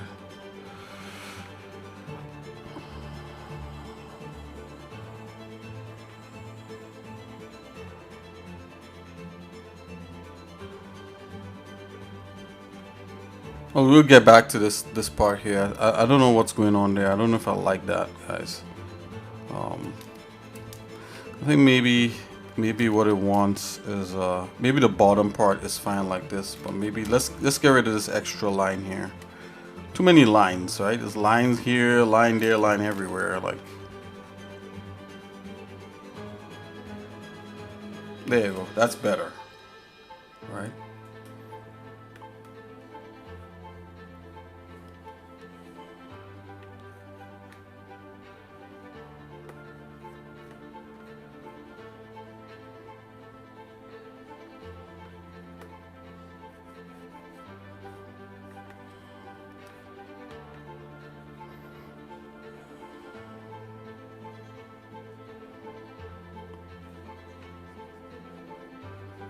I don't know why I have this headache, guys. Maybe I didn't drink enough today or something. I don't know what's going on. I haven't had a little headache like this in a little while. Like, my eyes feel strained. I probably need to eventually like go take a shower and just get some sleep.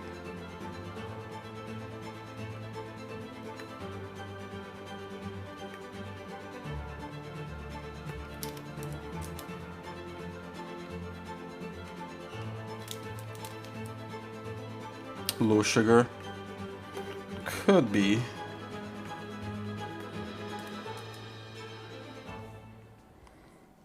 It might.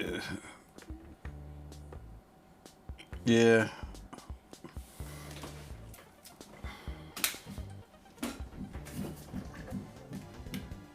It could be the fact that I didn't really eat anything today also. Like, you know, my wife kind of pointed out. It's like, Nick, you haven't, like, all you did is drink, like, I made this tea with, like, and you know what? It could be too much, like, you know what? It could be something that I did, right? So, like what I did what I did today is I made a tea, right?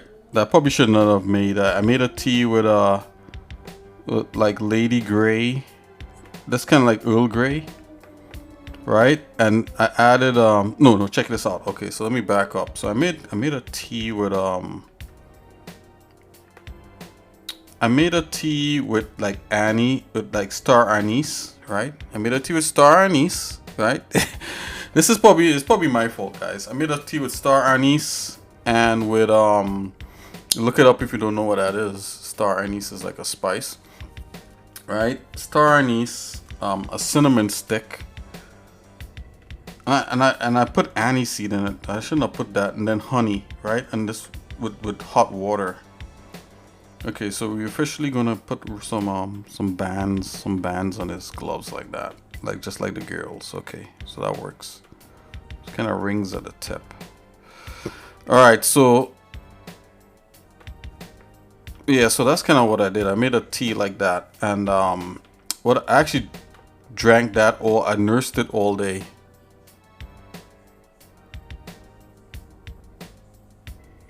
Did I get thirsty from it? I drank it, I drank it, and I was drinking water also.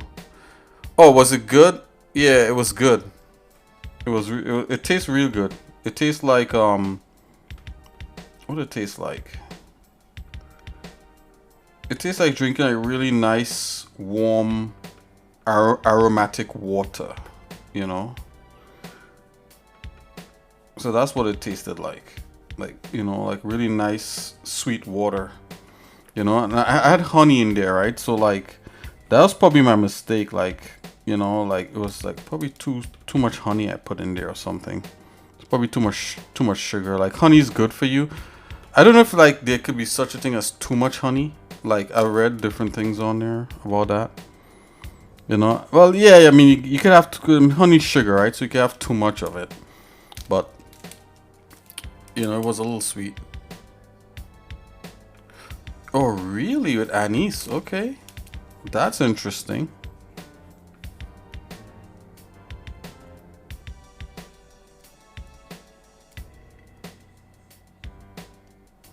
Yeah, that's real interesting. I'm not really an alcohol person, but yeah, it's interesting to hear what people could make alcohol with. I think there's a whole show called like Moonshiners that follows people that kind of make their own kind of like alcoholic beverages with different things.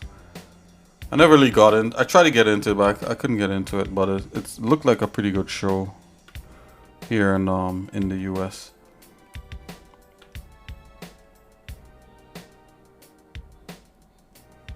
Wow, with anise, that's something else, man. Yeah, anise has a real kind of, well, you know what it smells like then.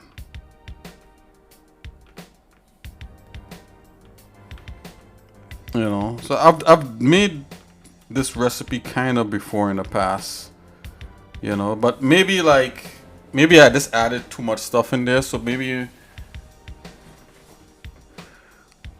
Ozu, is that the name of it?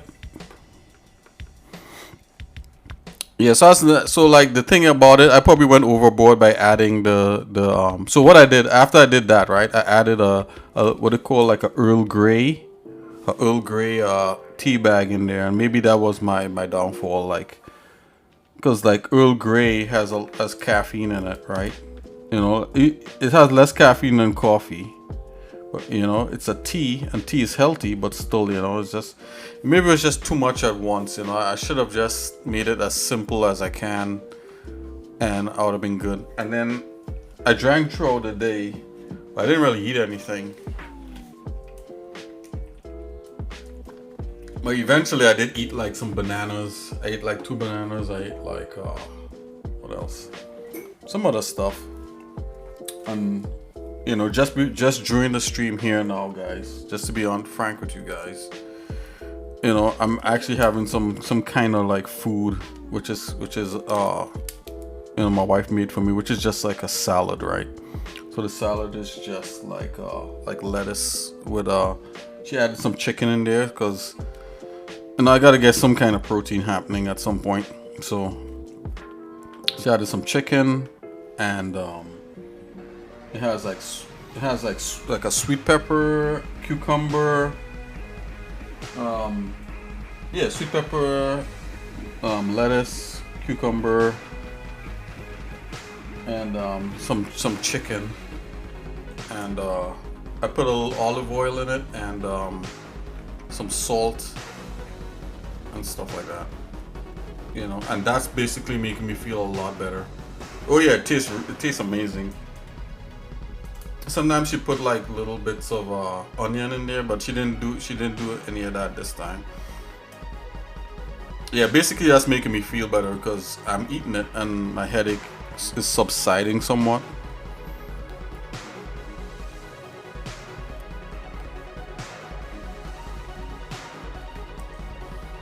Yeah, I think it's the drink, to be honest with you guys, you know.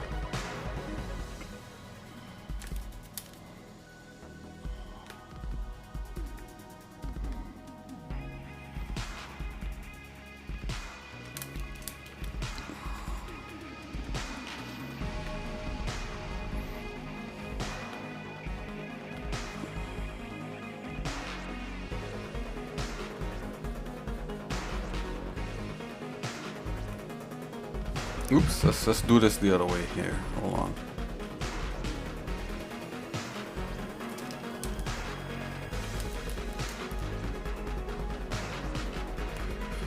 Yeah, my headache is slowly subsiding because I'm also drinking water. So, you know, too much water. You could actually drink too much water. So you gotta be careful when you drink water. So like this is another thing too. So like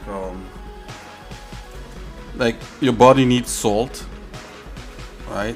It needs salts in different ways. So you know that's a whole nother topic. We'll talk about it another time. But you know, if you don't have like enough salts in the system, you could run into a lot of problems, right? So table salt is really bad for you. You know, if you have the right kind of salt, it is really good for you.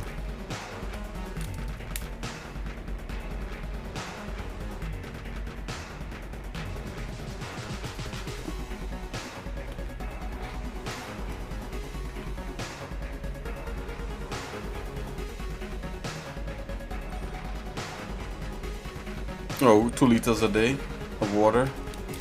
Yeah, it's probably according to your activity level too.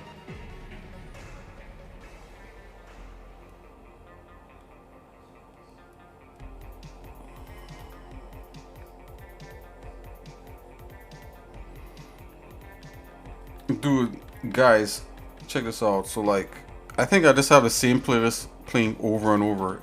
It's maddening. And I still get copyright hit for these free things that I play. I don't know what to do. I mean, other than like taking time off and like making like making like a slew of music, which would be a lot of fun.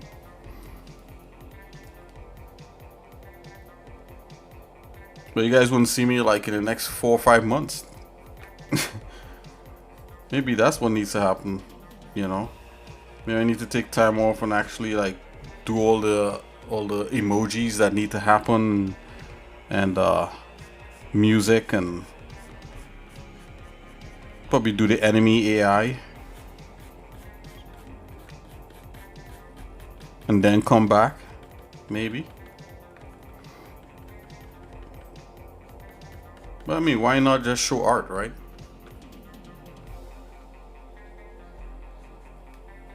Okay, let's see if we could like clean this guy up a bit. Let's just back up here. Let's see what we got. Okay, so we got a suit, right? It's I don't know if I'm digging the crop top or not. I feel like something needs to happen up here. So like maybe it going across like that probably is not the best thing. Let's see if we could vary that out. Right, it's still a crop top, but let's see. Let's come from the middle there. Let's go across the chest right here. This kind of aids what is it called? It's asymmetrical. Alright. This kind of non-symmetrical stuff. I think we call it asymmetry or whatever. But it's not really that good like when you're doing 3D modeling, like, you know, it's kind of 4 months to make music.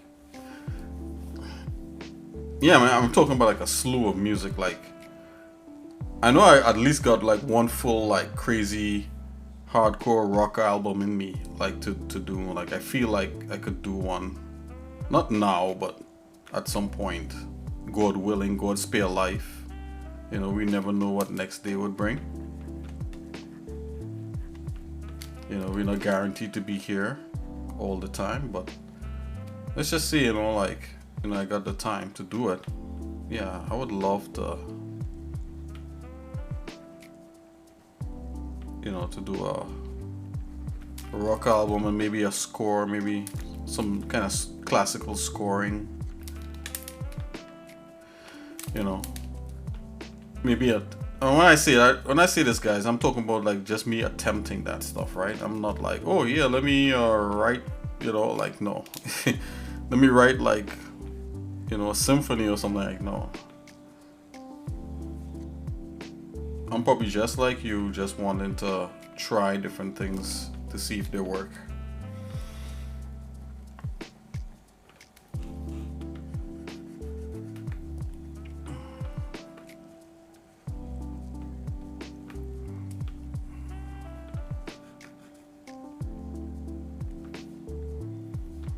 I don't know if it was Yukum or if it was Potato, but, you know, saying that, you know, he likes to make silly things in Blender and stuff, and I was like, yeah, that's definitely awesome, because when you do silly stuff like that, you know, you learn a lot, and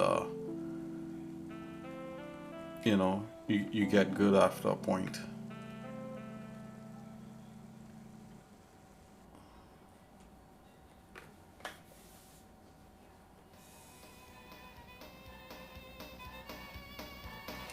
It's heavy metal. Oh yeah, definitely. I was like, I definitely want to make some kind of gent. I don't know if you guys know what gent music is. It's basically like hardcore. You know, it's like heavy metal. It's like a different genre, right? It's based off of a band called Meshuggah. You know, they kind of, you know, it sounds like gent kind of thing. You know, like that's where it comes from. I would like to at least make like some kind of album that has like that kind of gent.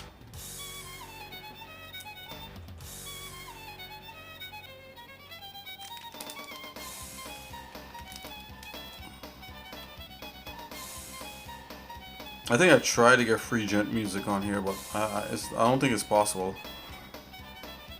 Because, you know, they also call it math rock and different things like that, because it's supposed to be really technical, but it sounds awesome.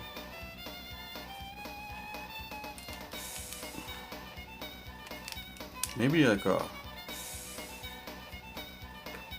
gent album to do with like the Garden of Eden and God and all that. I mean, that'll be a epic, like Revelations or something.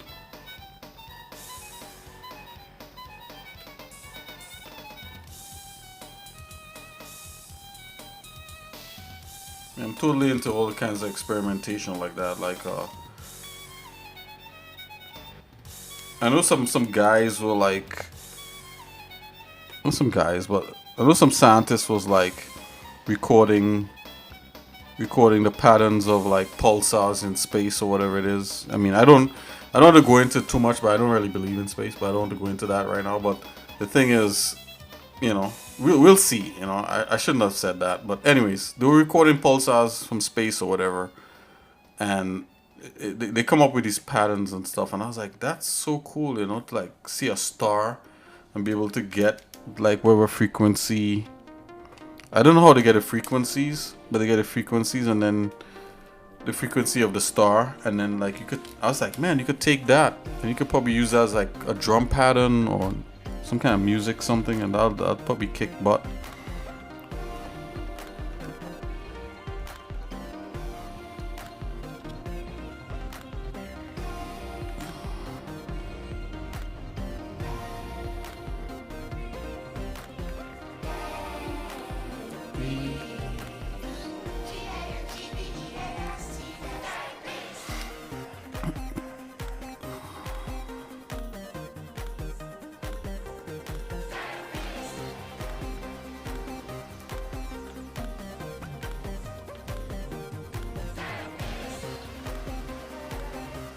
Oh yeah! Wow.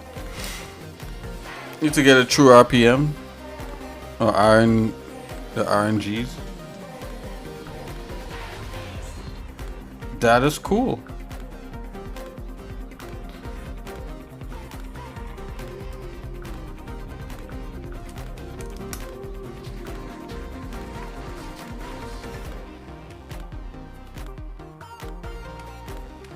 Okay, so I did them kind of like in smoke because I'm not gonna do the legs and feet right now. I just wanted something that's in pose and not like a model ready drawing. You know what I'm saying? Like I didn't want to draw like his hands and all his feet. I just wanted him in pose. So take a look. Okay, we're gonna drop some color on this real quick at some point. Probably in a few minutes. It's not just going to be a pencil sketch.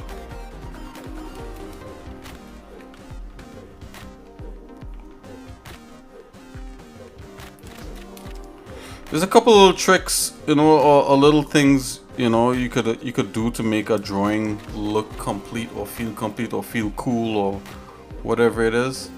Like one of those things, I could tell you guys one of those things. One of those things is like, should I say? Let's see. I have to think here for a minute.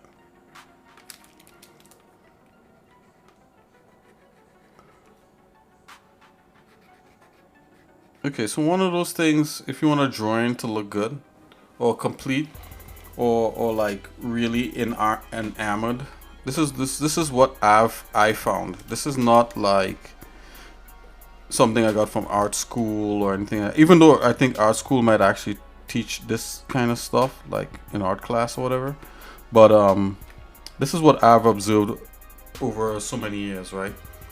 So like you could draw sketchy, right? And you have what they call construction lines, or I call it construction lines. I think other people do also. Construction lines is kind of like the lines you make before you actually do like a drawing on top of it, just so that you could get like the perspective, the proportions, you could get like the direction of the arm, blah blah blah blah. You could get all that stuff, and because you want, it's kind of like, it's a construction, like scaffolding, right? Think of it like scaffolding. Like you saw me do it with this guy.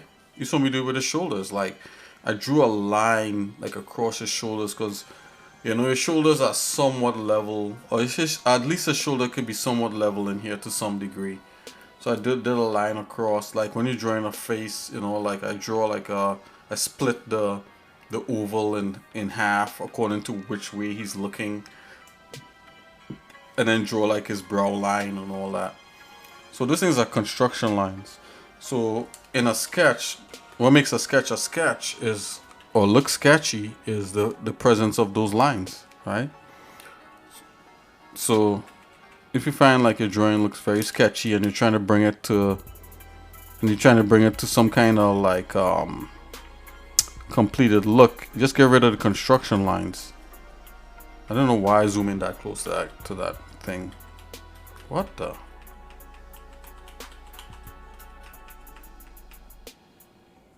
What?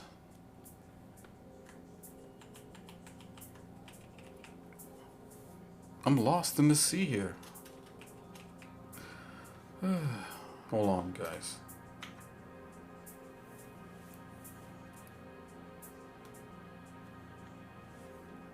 Where's my drawing? Hold on.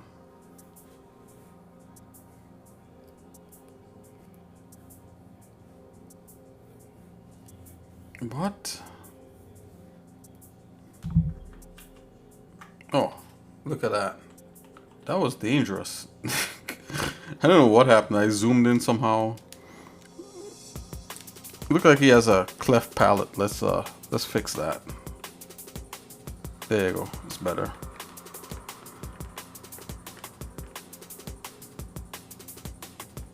Right. Okay, so I was talking about like making a drawing look a certain way.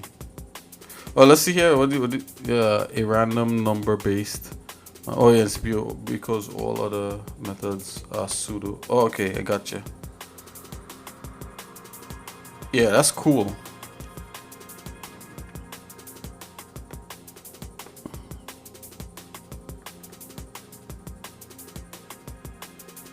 Yeah, so if you want a drawing to look um, somewhat kind of enamored,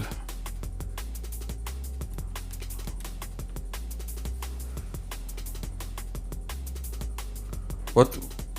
Oh yeah, what are my finishing touches for modeling? Okay, yeah, sorry. Yeah, let me answer that. So yeah, my finishing touches for modeling would be it's according to what you're modeling, right? So let's say like we're modeling a person, right? Because that's what I'm drawing right now. So my finishing touches would be, all right, finishing touches would be a pass where I go through and look at the model and make sure that like the topology is correct, right? Enough to be able to animate it comfortably, right? Also, eyes are important. So you want to construct proper eyes, proper eyebrows, proper proper eyelashes and stuff like that. So it's like the fine details sometimes is the things that could make or break your model. At least that's what I found with the models that I do. You understand? So I'll go into the smaller type details like that. So right. Also to be honest with you, you could get really granular with this stuff. So I'll tell you some granular stuff, right? When I mean granular, check this out. You're gonna like this. So some final touches for a model would be this, right? So most times when you do a model in 3D, most times it's symmetrical, right? So what you want to do is to go in and break up that symmetry, right? Easier said than done. Sometimes in a game you can't help it. You got to kind of leave it like that a little bit, right? But especially when you're doing when you're rendering for animation, you should break up your model's symmetry, meaning that like say like this face here that I'm doing, right? You could come in here with this face and you could say, okay, I just do a model 1/2, right? And then he's model a half there, and he's kind of more or less done when you finish modeling the 1/2. But if you're actually doing like a model or a character for like to be photorealistic or to use for effects or stunt double or whatever it is, like Spider-Man or anything like that, what you want to do is to go in and kind of warp his eye a little bit, move his eye a little bit, because nobody's face, your eyes are not like perfectly sized and that kind of thing. From the time you start getting people with perfectly sized eyes, perfectly sized ears, and basically your left side looks like a mirror image of your right side, you're gonna look really strange, right? It looks too perfect. It doesn't look like a natural person. So for me, finishing touches in a model like ultra granular would be to go in and break up some of that symmetry, that kind of symmetrical look, right? That'll be one thing. What would be another thing? Another thing would be to go back into, once I'm finished the model, I like to go back to any concept art that I have that may have or any inspirational image that I have that may have like a better take on, or the best take, I wouldn't say better, the best take on what I'm modeling, especially when it comes to people or characters, but this could be for robots or anything like that.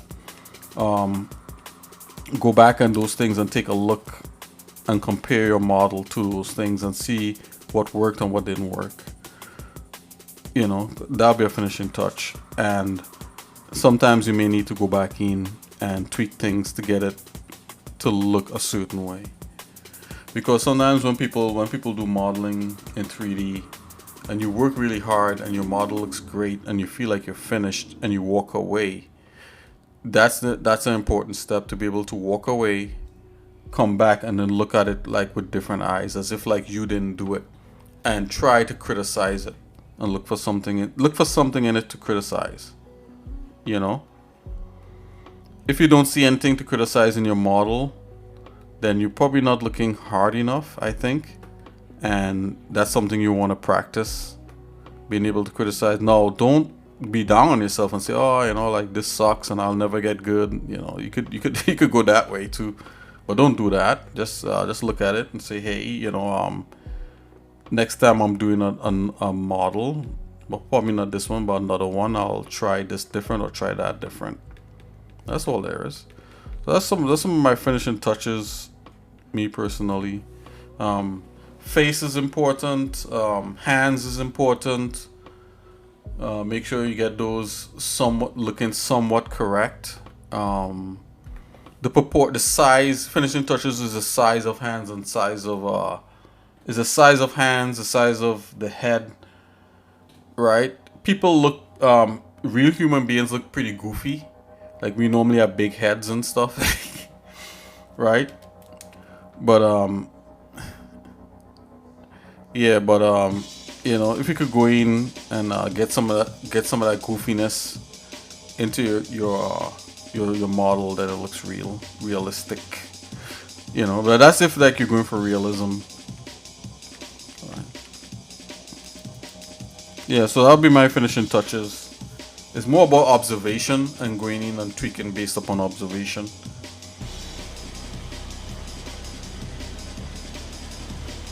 When you of course, for me, final stage to a model would be texturing, right? That'll be like a final stage. So you go through your texture. Start simple. You can start simple by just dropping like flat colors on your model. Then try dropping some shading, right? Then try working on some details, like things that bump out on the model, right? So like look at this guy right here, right? So if I wanted to hand paint this guy's face, right? This was a 3D model and it's blank. Let's just say that. Right, and I wanted to hand paint the face and make it look as real like this as possible. There's many different automatic techniques to get you there, but it might be a good idea to at least one time try to do it by hand. So you go in, you drop like a basic color, right? Then drop in like the main shading in his, like under his brow here and stuff like that, in his nose, his lips, stuff like that. Then what you could also do now is to come and try to get some things that stick out to you. So like you might want to paint like different, you might want to shade the fact that like under his eyelids here look kind of poofy. So you come with a slightly lighter color and you start adding highlights basically, but it's not like real highlights, right? It's like highlights to give things volume, right? Real highlights are a lot tighter, and it's based upon the oils in the skin, and it's based upon where the lights are and stuff. So like you could get into like all this, but you have to be able, you might be able to like sit down and do all that, but you should at least try to know that stuff. I've been trying to find like this, there's this technique called, I think it's like specular, what is, oh man, I just had it. Oh my gosh. There's a thing to do with like the specularity on your skin, where in most 3D models, when the model smiles, if you have a face and it smiles or the skin moves, right, the highlights stay in one place, and that's not how they're supposed to actually react. They're supposed to actually move with the skin, and the highlights are supposed to change shape. So like so there's a whole thing on it, and it's, oh my gosh, I still have to find it. But like basically, if you have a like this, if you have, let me try to do a quick sketch on that. So it's like you have a mouth. Let's just draw a quick mouth.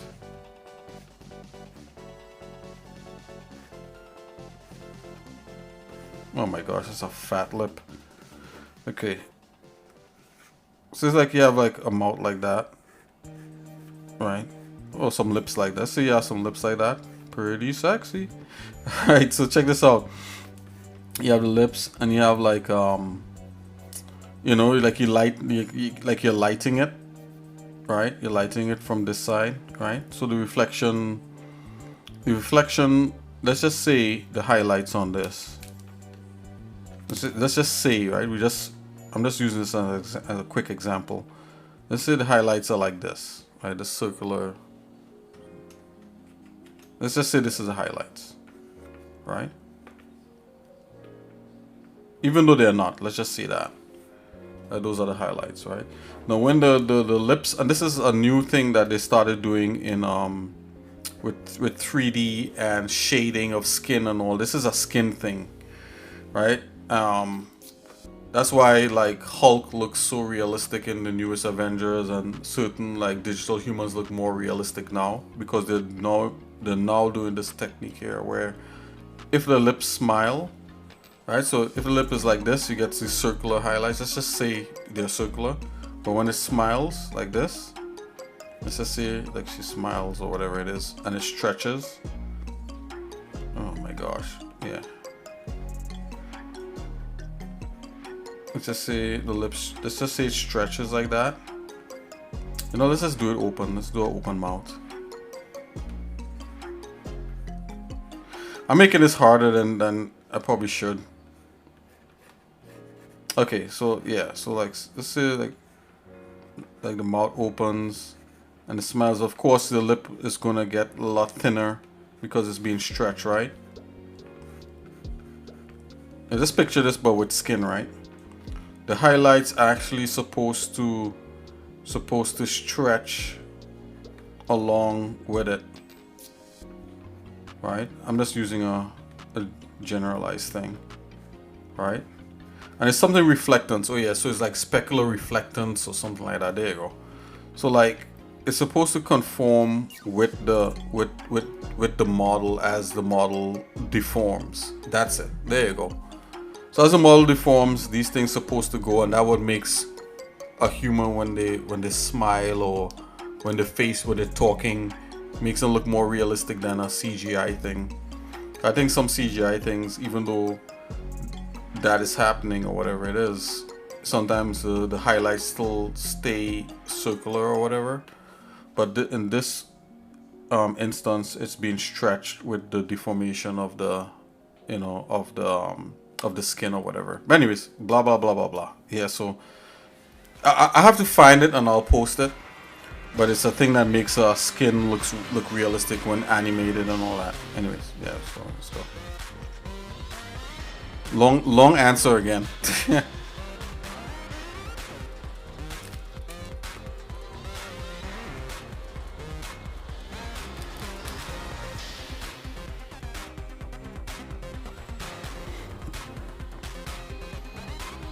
Yeah, just start basic. My thing, I was, if anybody was asking me, hey, how to go about doing this stuff, forget what everybody else tell you. Start basic, right? Just do something simple, right? And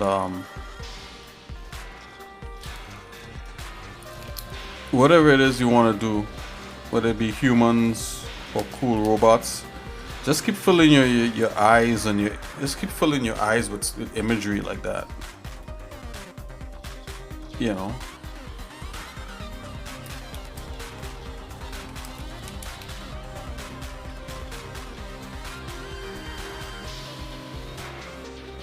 Like one of the things, like growing up with my brothers and doing comic books and stuff like that, right? Like even though we were home and we lived on a small island called Trinidad, we always felt like when we were doing our comic books, we were competing with like Marvel and Image Comics and Spawn, and we always felt like our stuff is, people are going to judge our stuff based upon those things. So whenever we try to draw, and whenever we did, we always aimed to be to that level.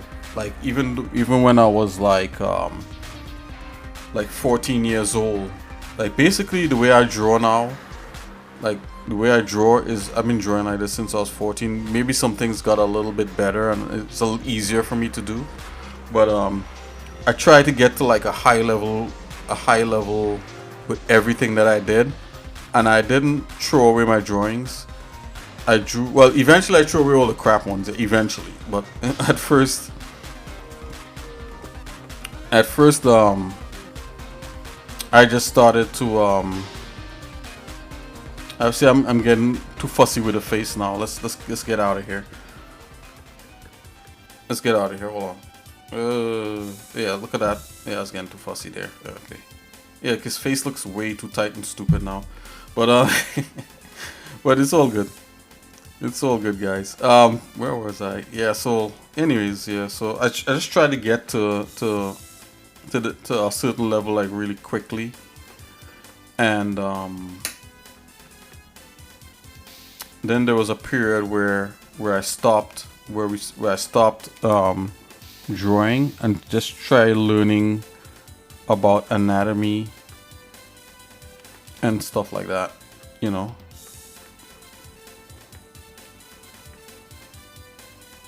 And in drawing, always try to get anatomy, or try to learn techniques, stuff like that.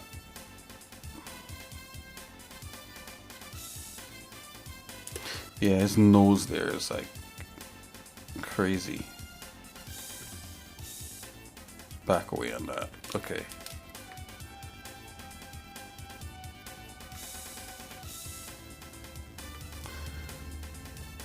Yeah, so, you know, my first foray into art was drawing.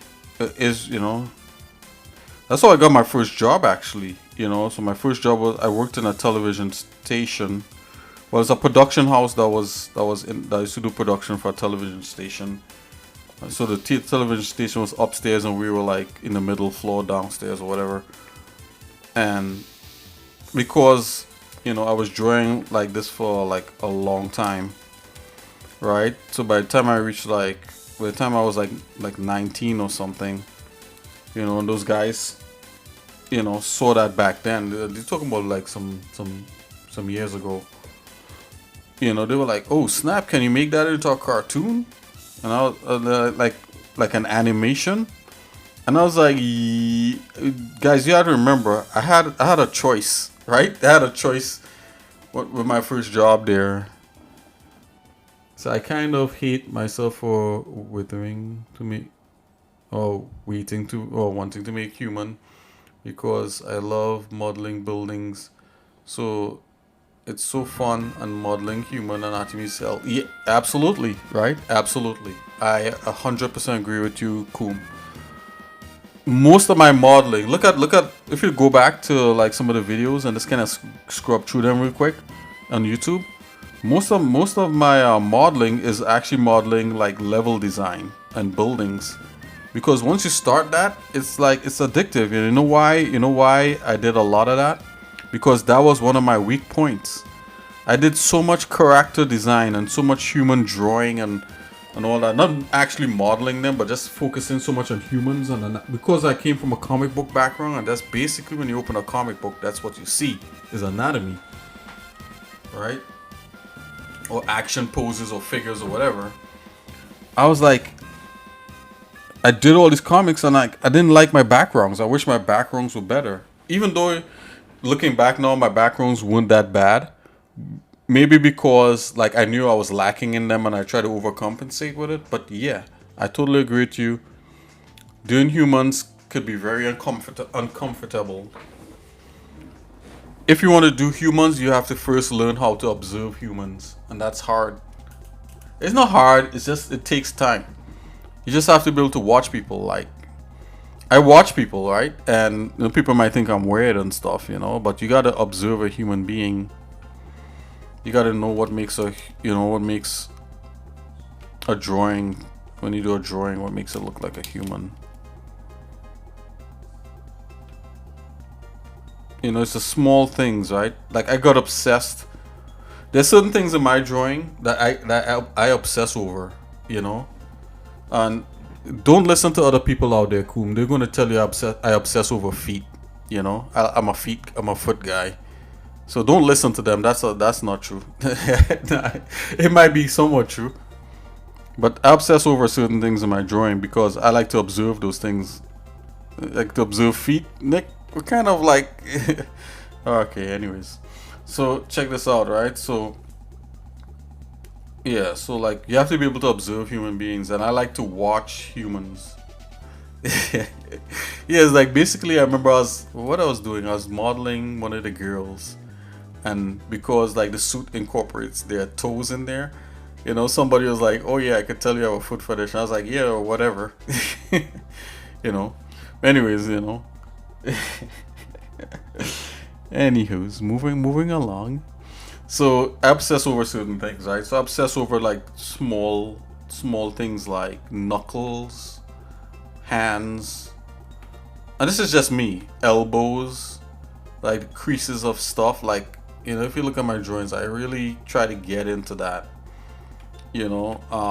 Different artists obsess over certain things. When I say obsess, it's like they like certain things to draw, right?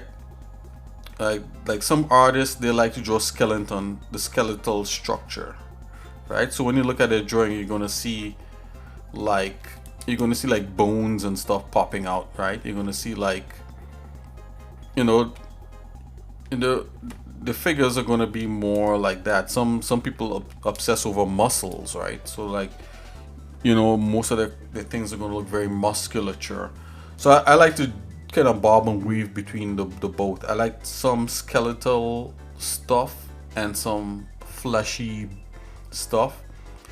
Another thing that you'll see in my art is I like things thick, right? I like people with thick like ankles, thick wrist, thick girls, THICC. No, I'm just kidding. I do like thick girls, by the way. Just that's off the cuff. Um, you know, just just thick things, and also like you'd see different artists like different things, and it comes from observation, right? You start to admire certain things about the human body, about like eyes or or whatever it might be. And when you watch certain artists, you're gonna see those things pop up.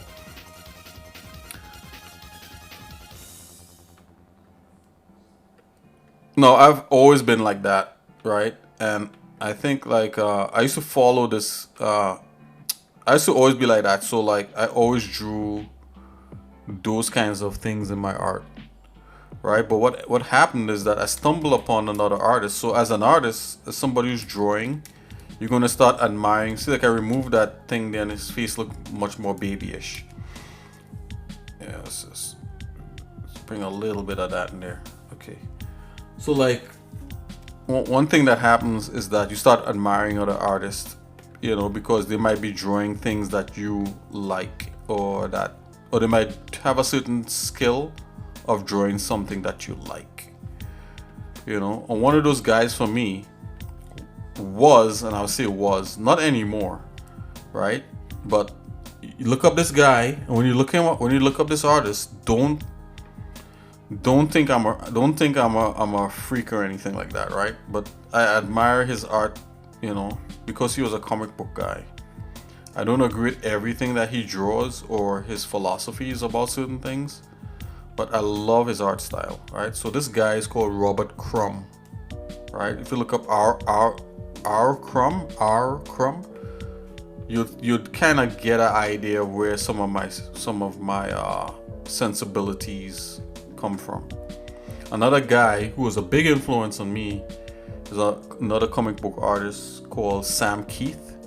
If you look up that guy, you'll probably say, "Oh my gosh, that's exactly how the barrel." This is what Nick draws. Like Sam Keith was a big influence on me, and Sam Keith also liked Robert Crumb, right?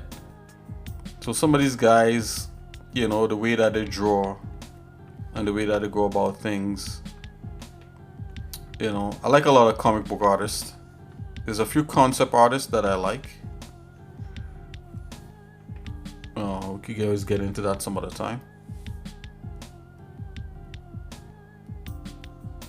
Okay, so what else is going on here? Let's zoom out and take a look at this suit.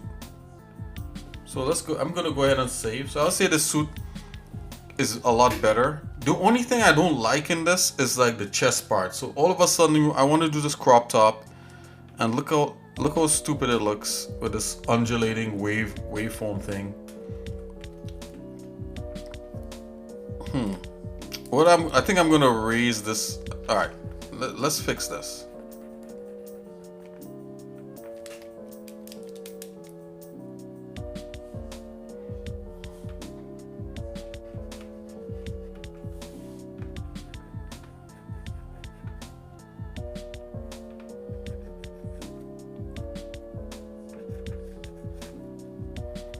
You see, I was trying to get away from this because I don't want to make it look like he has breast, but I think by raising it a little bit higher, it got rid of that problem. I mean, like he has breast, but like, you know, like not like, you know, like girl breast, like guy chest or whatever. So let's see here. Yeah, feel free to laugh at me, guys. Like I'm just looking for the right words to say. Oh, laugh with me, not at me. Okay, let's go.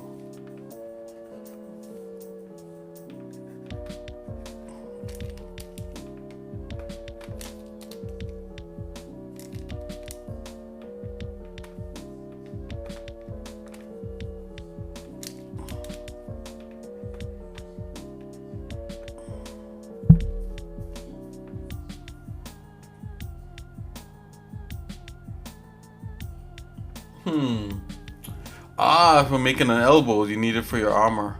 Yeah, so you're talking about not a human elbow, you're talking about armor elbow, right?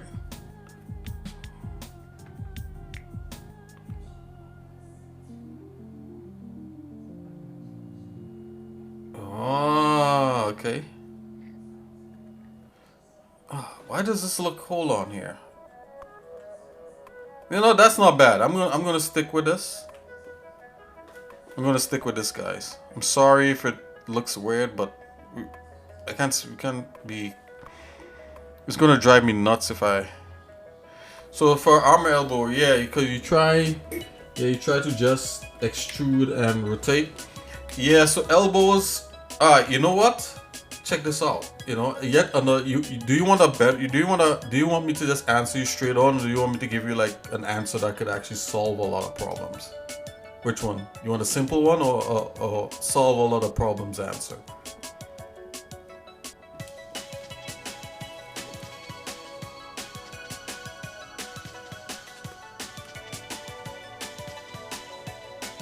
No, it's not AI. You're talking about like in your. No, you're talking about. You just asked me if you want to how to go about doing an elbow, right?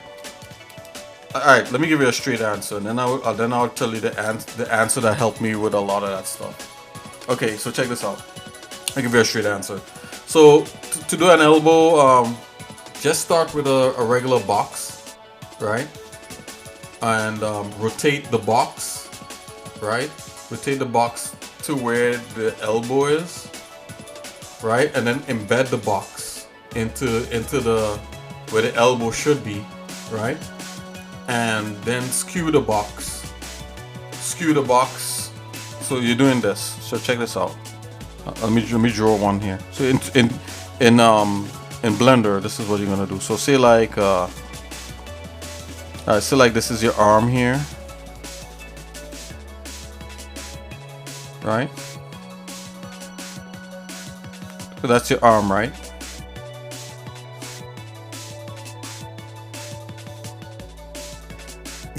You like that method? So check this out. So you're gonna have a box like this, right? Right. So you're gonna take the box, and this this is a side view of it, right? Take the box, bring it in here, right? But rotate it so that it's like at an angle. So like the box is gonna be something like this, right? And that's the beginning of your elbow right there. So take this box, rotate it, right, and then you're gonna skew. Then you're gonna skew this part like this. Well, actually, you skew it lower down, so that's wrong. So you're gonna skew it like that. Yeah, you're gonna skew it like that. Let me zoom in so you can see this. Yeah, so you have a point here, point there, point there, point here, and then you're gonna skew this. You're gonna take this and try to merge it and kind of skew that. You're gonna pull that back, actually. So you have a point there, right? And start like that and bring it in, and then that's the beginning, right? So you have a basic shape, and what you're gonna do, you're gonna bring in the points, right? So like this is how the box is gonna look from the other side. So the box is gonna look like this, like a trapezoid. I think that's what they call it, like a skewed trapezoid. It's gonna look like that.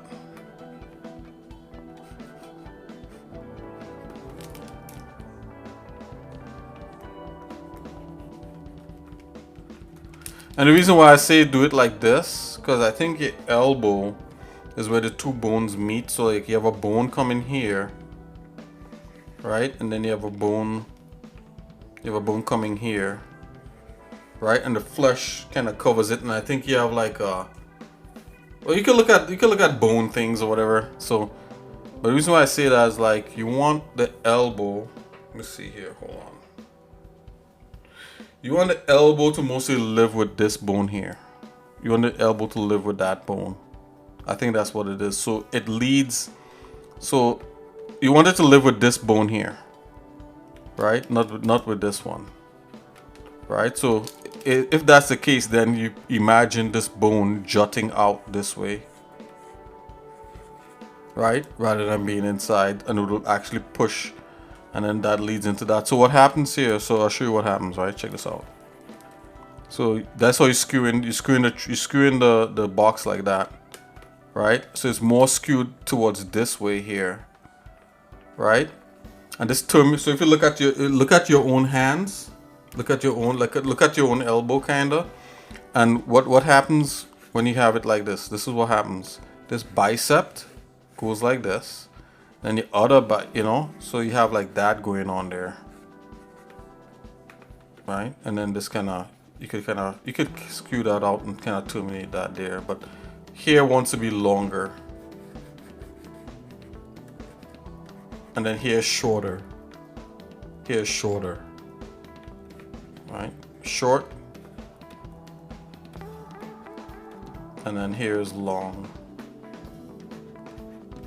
Yeah, people won't tell you that. People will just say, "Oh, draw it this way or that way," but this will guarantee you get close to what you want. Anyways, yeah. So that's it. But that's not the answer that'll solve all your problems. That's just the answer. Me answering your question right now. So if later on you say, Nick, I have more problems and whatever it is, then I'll give you the other answer.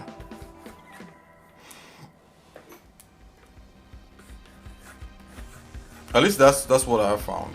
But it's another answer, and there's like something I found when I was trying to model in Soft Image XSI. No, what's the other answer? The other answer is understanding what modeling what you're actually trying to achieve in modeling. So the other answer, I discovered it when I was using Soft Image XSI back in the day. That's where my name comes from. And to model in those days, you didn't have sculpting, so you had to do everything through polygon modeling. And I saw this guy make a dragon arm in Soft Image using a technique, and I was like, oh my gosh, that's because remember, those guys had to make they had to make basically movie like movie models for movies, and they had to look realistic back then without having sculpting, right? They didn't have sculpting. They had to do it through polygons and through subdivision surfaces. This guy made this one dragon arm in Soft Image, and I was like, that's how you do it. That's how you make this stuff look amazing. And that's so I'll see if I could find it in a minute, and I'll show you guys. I'll show you what it is. So basically what I just showed you, that technique, is based upon what I saw that guy do with the dragon arm, right? The long and short of it, he used several shapes to make the arm itself, and then somehow he merged them together, and he had this very detailed looking thing. So whenever I run into problems with polygon modeling or with sculpting, I always go back to I always go back to hey Nick, comprise everything out of basic shapes first. What shape is this you're trying to make? You know, what shape is it? You know. So yeah, basically that's it. But I'll try to find the image and I'll try to post it. Post it. Yeah, I think he maybe used Boolean merge, but Boolean, I remember back then, like when you're doing Booleans, you could screw stuff up. But Boolean merge would definitely work for sure. Yeah, you could Boolean merge it. Yep. Yes, yes, sir. Let me answer straight for once. Yes, yes, you can Boolean merge merge it.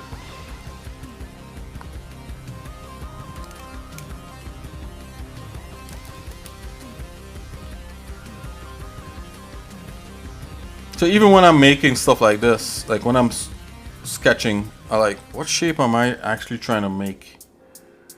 So remember when we first started, this guy didn't look like anything special. Now he's looking kind of pretty alright. Let's zoom into the hand. You see, now I'm getting too detailed, right? This is not going to serve me anything because I'm not going to use this as a as marketing artwork. You know, I'm not going to put it up on Steam or anything like that. You know, and I'm the only one I'm communicating this to. I'm not going to a team where I'm being paid to make pretty art. But just for the stream, I'm gonna try to clean it up a little bit more and stuff.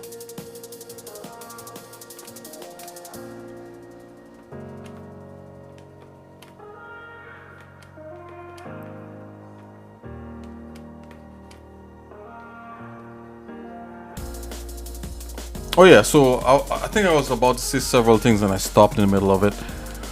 So if you want an image, if you're doing a sketch or a drawing and you really want it to look like enamored and kind of somewhat professional or nice looking, you got to remove all the construction lines. So I think I was talking about construction lines. You got to go in, and a lot of artists don't like to do that nowadays because the construction lines kind of show the work. Kind of show you, oh, this guy put a lot of like sketchy stuff in here, so like he did a lot of work, you know, and stuff like that, which is cool. You know, I'm not dissing, you know, but if you want your work to look kind of finalized, just remove all the construction lines, and it will force you to focus on the lines that actually make things work, right?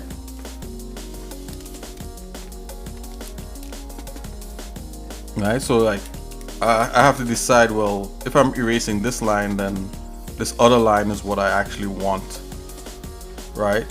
And another thing, one more thing, and this is what is going to separate you if you're doing drawing. This is going to probably separate you a little bit from some people. Like, get rid of the double lines, right? So that's my secret. My secret is, if like I want something to look really good, right, I get rid of the double lines that's in the image. And right now you're seeing a bunch of double lines, right? Normally what I do, I have one line that's very smooth or very straight. So you should only have two kinds of lines in your drawing.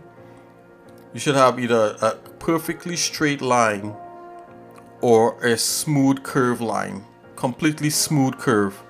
If you have only those two lines in your drawings, right, then what happens is that your drawing all of a sudden starts to look more elevated, right? It looks more sure, like you're a professional. Like, wow, this guy was completely sure about that line, so he didn't do a second one next to it, you know. And this is where inking, like comic book inking, comes into place, because when you're doing comic book inking, you only need one line to represent something.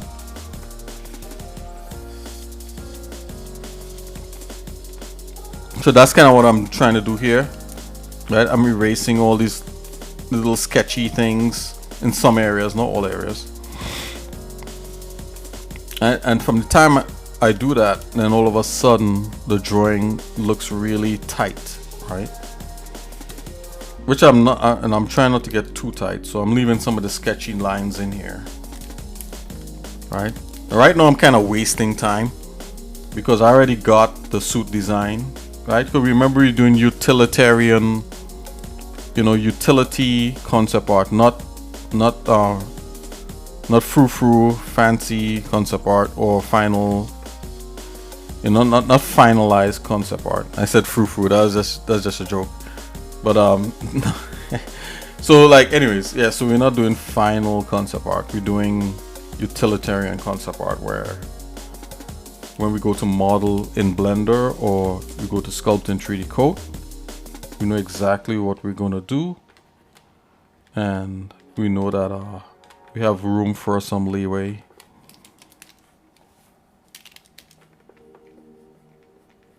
Room for some. We have leeway. we have room to tweak things as we need. Yeah, there you go.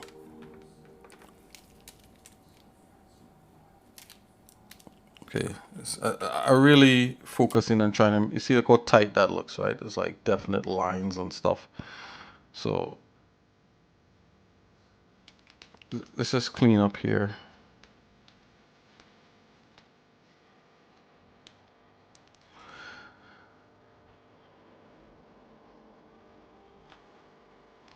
Right, like right now you're seeing a bunch of sketchy lines. Like when you sketch, when people sketch, they sketch like this. 1, 2, 3, 4 to make up one line. Like chut chut chut chut chut chut. That's what I do that. I try not to do that too much. Like if they're drawing some people, like when they're drawing a curve, they go like this. Like that. Like that. And we could literally have a maybe that's what we do, right? Maybe, if somebody could remember, maybe on the Saturday hangouts, if you guys want, we could practice. We could do drawing exercises together in that collaborative paint program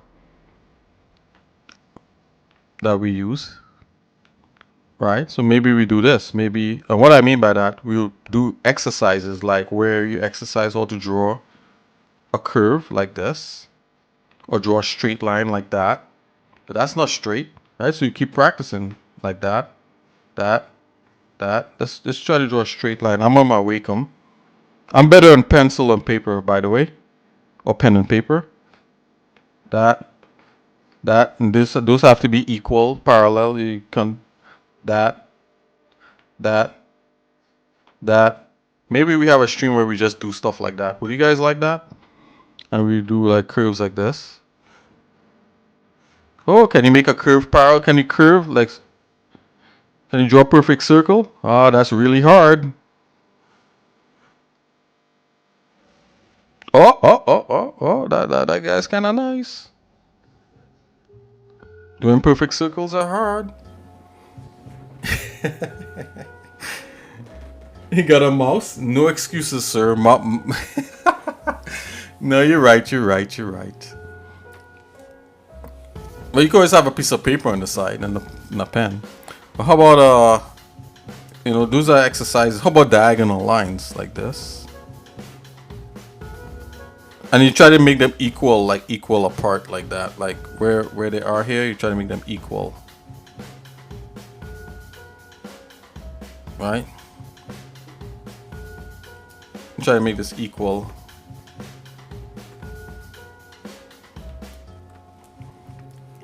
I started drawing on the computer with a mouse. I started drawing. A matter of fact, there's a guy out there. There's a guy out there called one of the concept art artists that I look up to. A guy called Craig Mullins, right?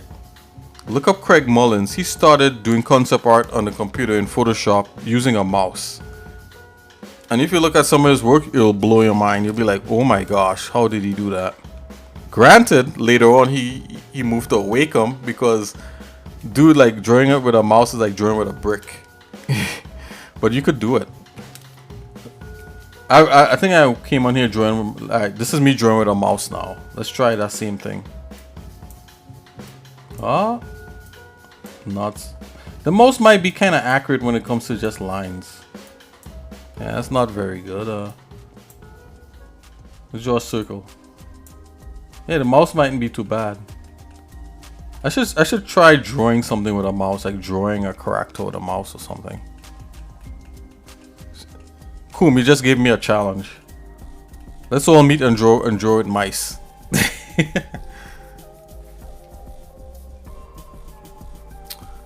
Yeah, you looked him up. There you go. Post Craig Mullins in the Discord, man. I gotta put all this stuff. I get like, I'm thinking right now I gotta go take a shower and sleep so I could like not like feel like you know. And there's like a ton of stuff I could be putting on the Discord. Definitely, yeah. Asia, yeah, that's the guy. Yeah. There's a couple other concept artists like him that I like. I know there's a newer guy, a Chinese guy called Feng Zhu or whatever. I think he's Chinese. And he did a lot of the concept art for Star Wars and stuff. And there's Doug Chan. Doug Chan did Star Wars. And did concept art for Star Wars, and Ralph McQuarrie, and oh my gosh, there's a ton of guys. And that's one of your favorite games, Age of Empire 3? Wow. Alright, I think I've dolled up this guy enough. What do you guys think? Think he's dolled up enough? I think so. I think time to drop some pictures, some paint on him. Now I could paint in the Gimp. So this is me using my paint. So you asked me, I could do the same thing in the Gimp. My paint is a little nicer. So I could paint on him in my paint, because my paint actually has layers to do this stuff. Or I could paint, or we could put him in the Gimp. We could put him in the Gimp, and we could color him in the Gimp. I just want to drop some basic colors so I know what's going on with the suit.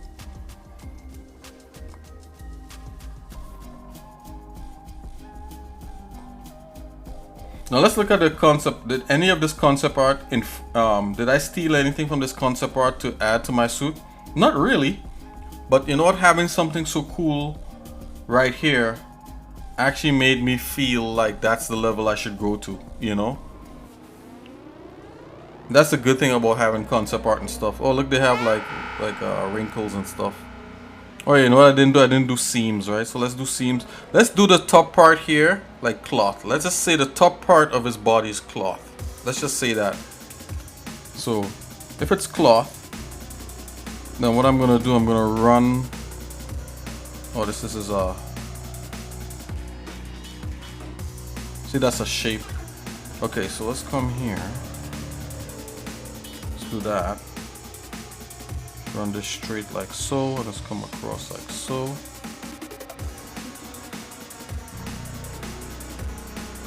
Oh, let's see. One of my favorite. Okay, the lower arm looks weird, or maybe that's normal. Oh, this arm here, yeah, he's making a fist or something, or I'm trying to make him look like he's making a fist. Is that what you're talking about, or just the arm itself? Or other arm? Oh yeah, like right up in here, like it's supposed to be under his armpits. Yeah, it's kind of weird. No, it's not normal. You know, as I said, you know, like this foreshortened area here is not. I didn't do a good job foreshortening. So foreshortening is like almost pointing towards the camera, you know. So I didn't do a very good job on that. And like maybe if I exaggerated, make this a little bit bigger, it might look a little bit better. It looks stubby. Yeah, because it's pointing to almost towards you, kind of, but a little bit away. But yeah, no, I get it. Yeah, definitely. Yeah, this should be a lot different. Yeah, I mean, I could try to go in and fix it, you know. The thing about my paint, it's not like in Photoshop or even in the Gimp, I could like select out the arm and move it around and get it all nice and whatever it is. But in here, it's just truly like a piece of paper. So I'd have to erase the arm and just draw a proper one or whatever and bring it in. But I'm not going to do that. I'm just going to leave it like that for now. you know, because I just kind of want to just get the concept and the color. I want to get some color happening. But yeah, I totally agree with you. Like it needs work, like for sure. And that's what I was apologizing for at the beginning of the stream. I was apologizing for the fact that I didn't do a good job for doing it, for shortening his arm there, right? So for what foreshortening is basically you're pointing towards the camera, but I did it kind of like off to the side, but it's not really working, so whatever. I just left it like that. So he has one short arm, I guess.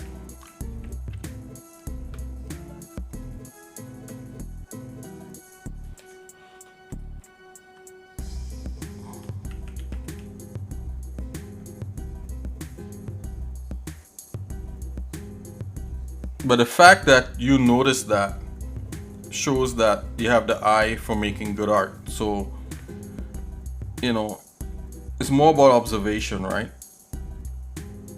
But you don't just want to be critical and not be able to solve it yourself. So that's the next thing. Once you start becoming an artist, right? If you notice, if you look at most artists, they're not really critical of other artists. Yeah, you don't find that a whole lot. Like really good artists, they don't really criticize other people. Nah, you suck? Nah, I wouldn't say so. You understand? The fact that you notice that is good. Once you can notice imperfections or anything that's not working or something that's bad anatomy or bad perspective, like foreshortening is a perspective thing, right? A perspective trick. But you try in when you're doing oh my gosh, what am I doing? I'm trying to get a seam happening, and I'm just doing it too strong. There you go. Right. So yeah, once you can recognize things about like if something is working or is not working, you're half the way there. Because what you're gonna do, you're gonna continuously, if you work on yourself and you work on your own drawing or your own modeling, and you notice all the imperfections, you're going to constantly work to get rid of those things, and it's going to lead you into the correct answers.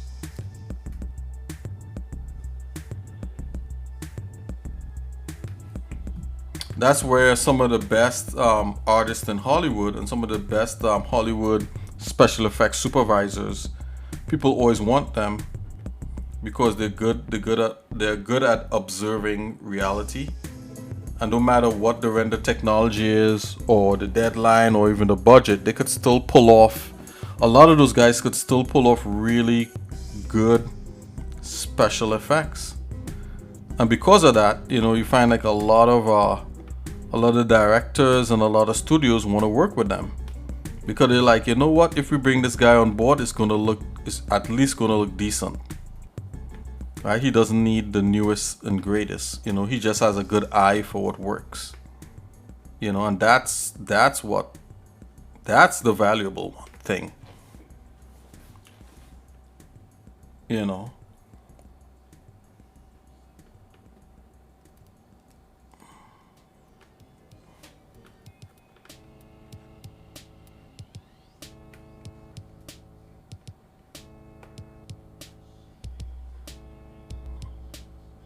And some people just have the wrong eye for things, right? So it's like this, I hope you guys don't mind me talking like this. I'm just trying to get rid of my headache.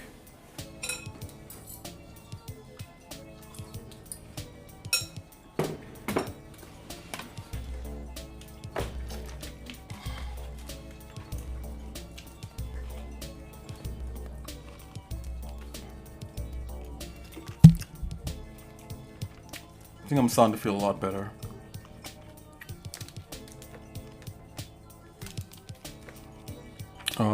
Let's see here.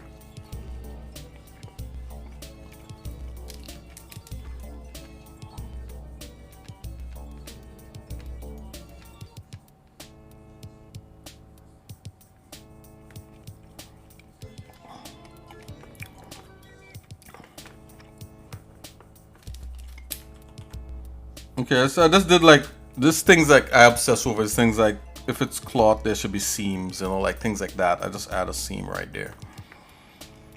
Stuff like that.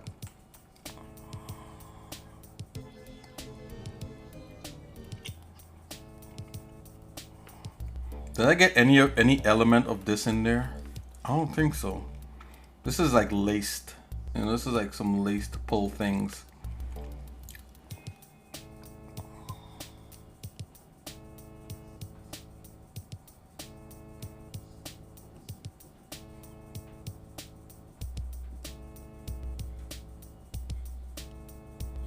I'm just looking here real quick. Okay, I think his suit looks good enough. Right? I think he would definitely fit in with the girls for sure.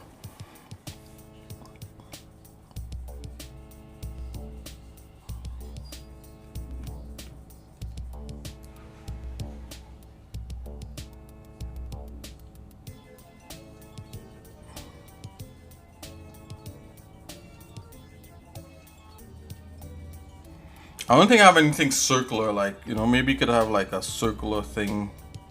Nah, that looks stupid. Hold on.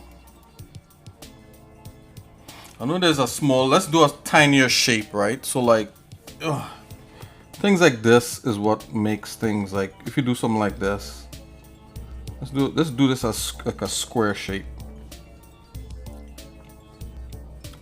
Right? Different sizes of shapes. If you have big shapes, you could clearly see the big shapes, and then you could clearly see the medium-sized ones, and then you could clearly have a few tiny ones. Then boom, you know. And then clustering detail is a whole nother like thing that you have in mind, right? So like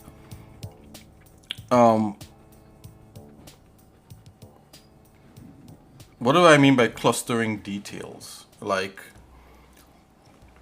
what do you want to, in like, if you want something to look interesting, and like, especially when you do level design or even character design, or like I'm designing a suit here. Sometimes you want to put your details in like in like a particular spot, or like a few particular spots, right? And then kind of leave some areas a little bit blank so your eyes could rest, right? There's not detail everywhere, right? Comic books are the biggest offenders of that that technique or that theory. Like some comic books, like, you know, and they know what they're doing, right? They're definitely breaking the style of what they call visual rest, right? Visual rest is where you have detail in one area, and then other area is simple, and then you might get some more detail here, and then probably medium level detail somewhere else, and this, it has a lot of white open space, right? Visual rest, right? Even when engineers and architects are designing, or, you know, designers or whoever is designing stuff for the real world, they do that also, right? They do things where it's like, it looks visually appealing and it's some visual rest and that kind of thing at some point in the design, right? So what that is like I have details like right his shoulders, by his neck, his upper part here, you know, has these little details. These are like medium level details. Bigger details is like the shape of his head, the shape of his torso, his chest, right? Shape of his midsection, his abdomen, and the shape of his legs. Now, if you look at this guy, right, he looks lanky, right? I purposefully made him look kind of lanky and long and slim. I want him to look slim and young and lanky, you know, like it's a really tight suit that's on him. So that's the proportions. I can give him like a tight upper chest and a longer torso and that kind of thing, right? And the visual rest is happening in these blank areas, like from his chest, like his midsection feels a little blank, his arms, but then other parts, you know, has more detail in it.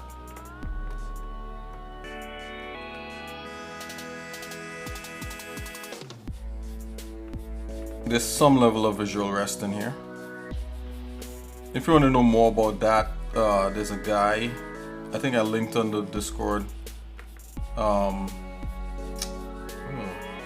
there's a guy that I follow who has like a site with all kinds of stuff like that in there. His name is Neil Blevins. Look up Neil Blevins. Belvins. Blevins. He has some good stuff.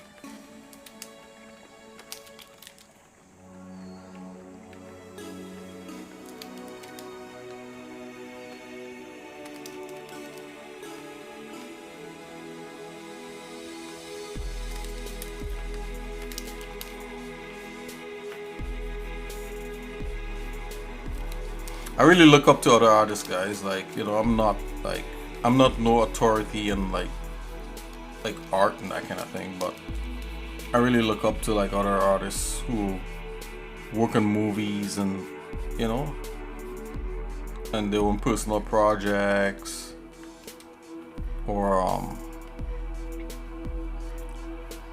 animations or video games.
Okay guys, I'm gonna try to wrap this up. Let's drop some color on this guy.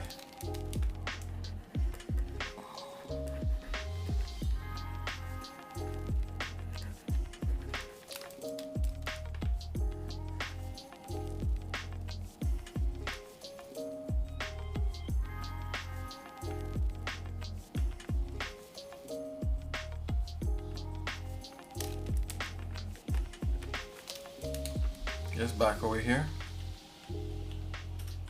You know, I always feel like, I'll put it to you guys this way. Like, when I start off doing a stream, I was like, hey, you know what I'm gonna do? I'm gonna do this concept art, then we're gonna drop some color on it, and then what I'm gonna do, we're gonna start modeling, we're gonna start sculpting the model, and then bam, that's gonna be a cool stream. And then you know what I end up doing?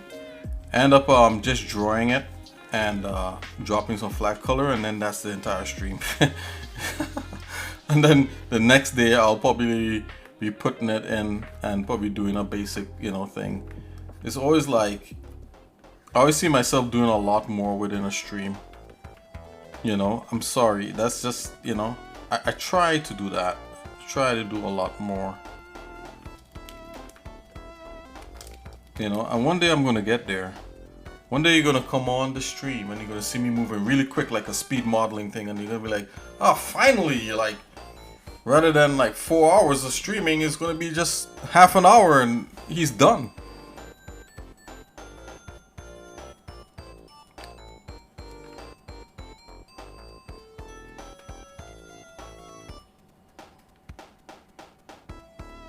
And at that point, Marvel is gonna call me and I'm gonna design the next Avengers movie in 2 seconds, and I'll have a Lamborghini where I drive off into the sunset with my wife.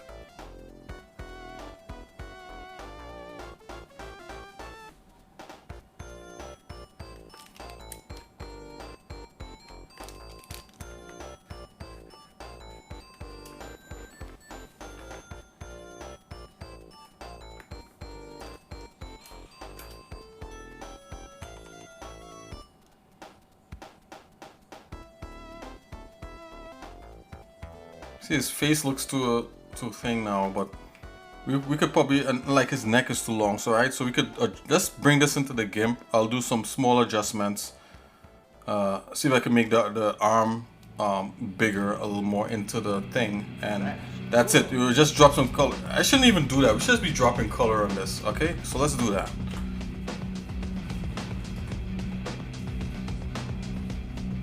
I'll drop some color right here in my paint. Okay, what was the color scheme for this guy? Let's go grab that up.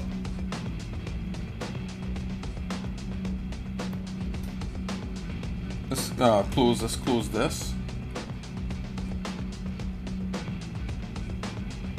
Don't save. I'm gonna go ahead and save this guy one more time. Let's just drop some color on it.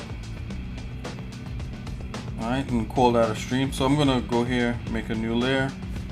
Alright, that layer is gonna have some color on there.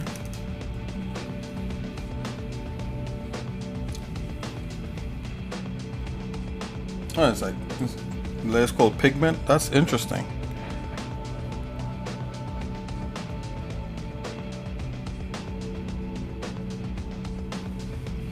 Oh, like back in the day?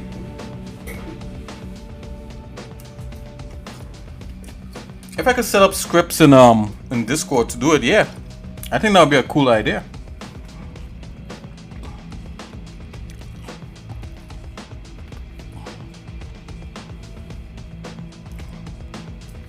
We used to have, just so that you guys out there, I don't know if you guys out there know this, but Blender, the Blender Foundation actually used to have a speed modeling challenge where you could get to speed model in Blender really quickly, you know, like you give it like a half hour and they'll pick a topic. And I think I've shown some of my images from some of that. You have to model it and then do a quick render and upload it, and then it would show up in the Blender artist front page if you made it.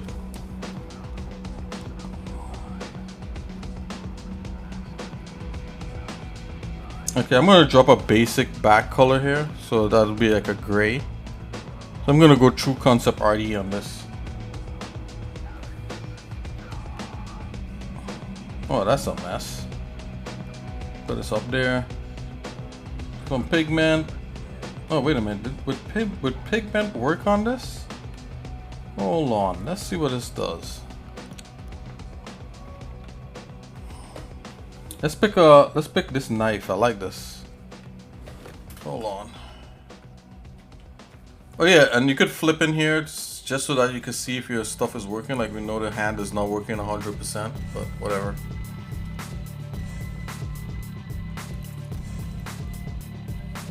How do I get size in this? There must be a shortcut for this. I forgot the shortcuts for this. Is it F? Oh yeah, there you go. Oh yeah. Oh boy. Okay, so let's bring down the bottom. And here we're gonna make this a multiply.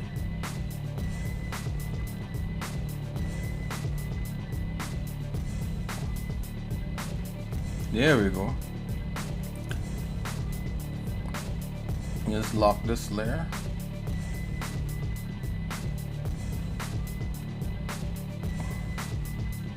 Okay.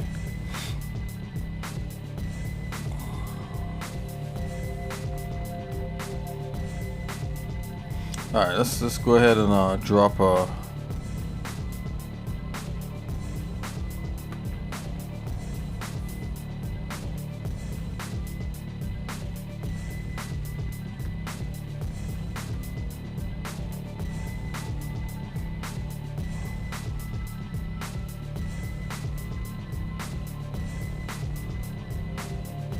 Okay, let's drop this color on there.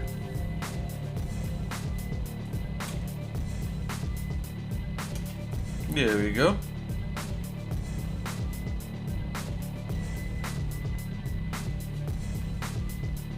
I'm gonna leave the sketches on the side. I think they're kind of cool.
Oh man, that's slow.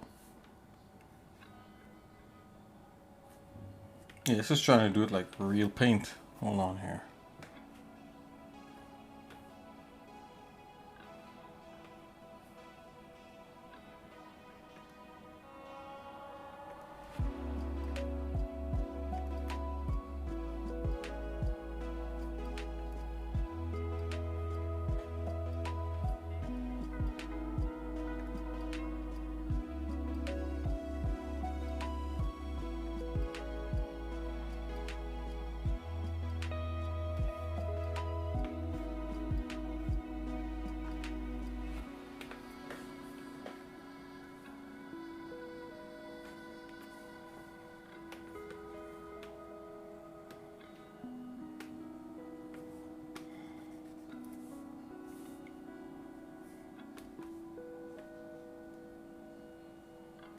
Why is that so slow? Hold on here. Yeah, that's a lot faster. Let's go with that. It's slow on there. Let's see. Dun, dun, dun, dun, dun. Okay, I'm gonna have to do this in the Gimp. I'm not sure why it's so slow in here, but I mean I've colored like huge things in here. I don't, maybe because I'm streaming.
Yeah, some of the I'm not understanding why this is moving so slow. So what I'm gonna do, I'm gonna get rid of that. I'm gonna bring this in the Gimp. So I'm gonna go ahead and export this.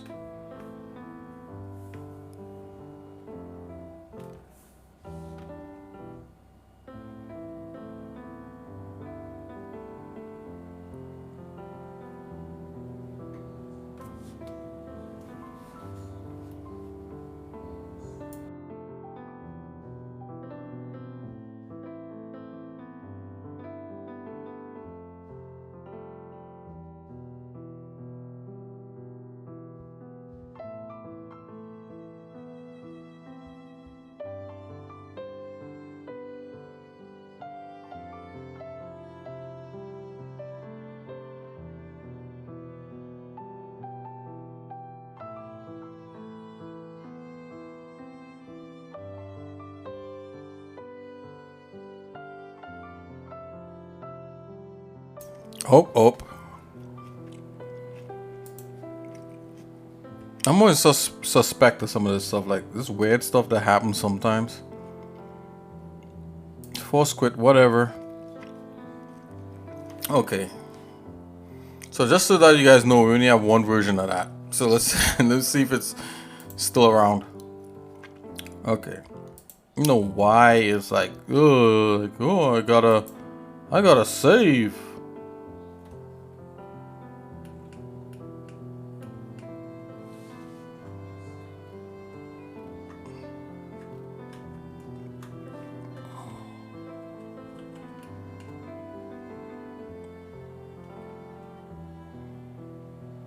It's looking all weird and stuff. Notice what it did is like it just saved it in a weird way. Oh, that is so angering. We're gonna get this in the Gimp to get this going. I'm not sure what's going on. I think I just need to update my my Linux.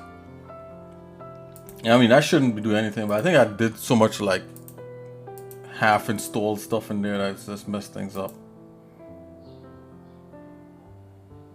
Oh, because multiply is on maybe? Okay, that's maybe why. Let's go and fix that.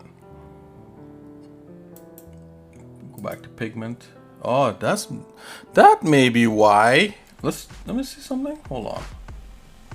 User error could be the cause.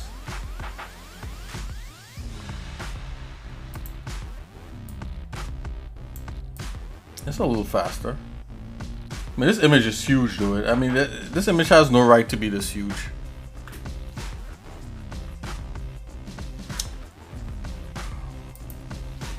Let me see if I can make it smaller. The brushes are kind of moving a little slow, so I'm gonna see if I can speed it up here.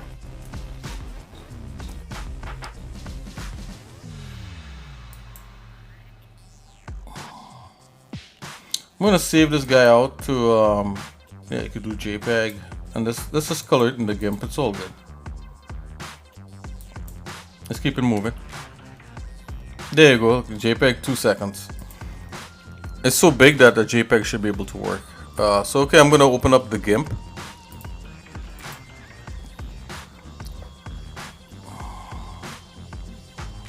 Normally my paint is really snappy with large images, but I'm not sure what's going on. I did some really intense painting in that, like a huge painting for like a poster guy wanted, but anyways, let's open it and see what we got.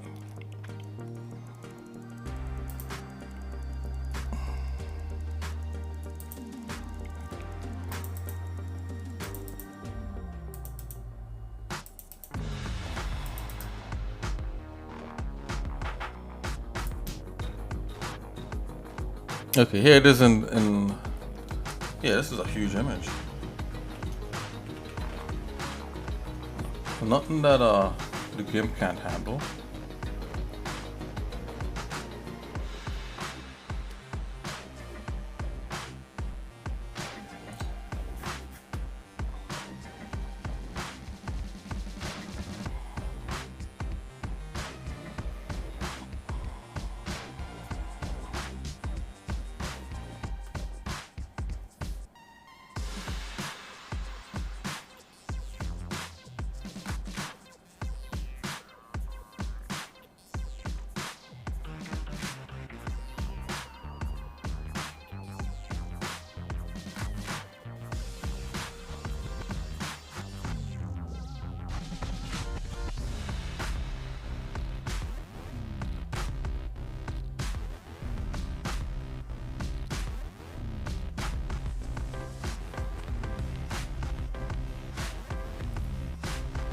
I kinda don't like painting like that. So you know what? Hold on here.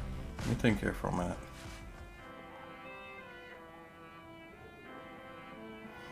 Okay, so what's happening here, guys? I'm trying to decide how to paint this, right? So normally when I paint, right, in the past, what I would do, because you draw on a white piece of paper and scan it in, you know, you have the white piece of paper. And then what you do is that you put a layer on top of that and you make that layer multiply, and then you start painting on it. And if you want highlights, you make that a screen and you start building like that. But what I realized in the past with doing this concept art for this game, that what actually worked for me a lot is actually drawing on transparency, right? And then have the paint layer on the bottom be the layer that's not multiplied, and you just get quicker. You get quicker results because of it. But whatever. Yeah, let's just do it the old way. Okay, so now I'm good. That's enough of that. Let's go. Let's use this brush here. I'm just going to test the brush out. Yep, that brush is working. Okay. Okay, so what color is this guy? Let's just go grab that real quick.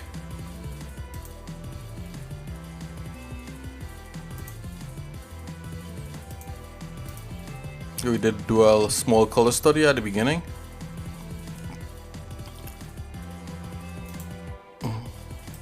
Let's go real quick. Let's move fast. Concept art, graphic design, heroes, Enos. We're going to the battle suit. So there's a color scheme right here. We're gonna go with this color scheme for him, because each person has a color scheme based upon their own thing. So I got that to the side here. You guys don't need to see that. I'm just gonna zoom in here a bit. All right, let's go. Gonna get a nice skin tone for him.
I think that's the only bit of exposed skin there. So let's I'm gonna sample around where the black is to get some like darker tones.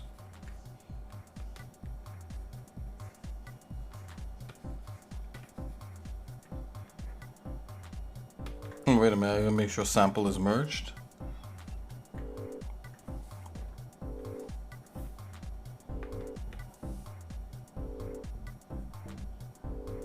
Oh yeah, sample is merged. Okay, let's go back.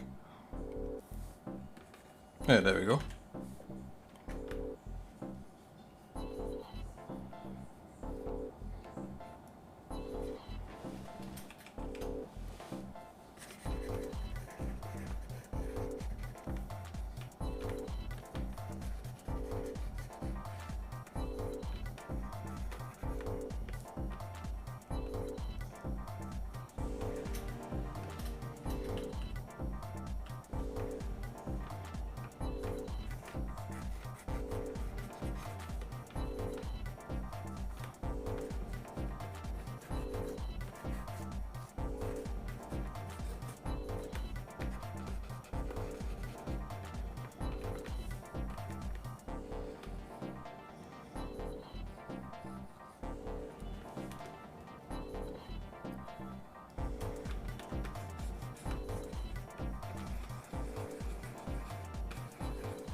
Let's play some video games! Yeah, yeah! Nope. What else you got? Let's play some video games! Yeah, yeah! Again? Just so you guys know these songs are random. Play that again.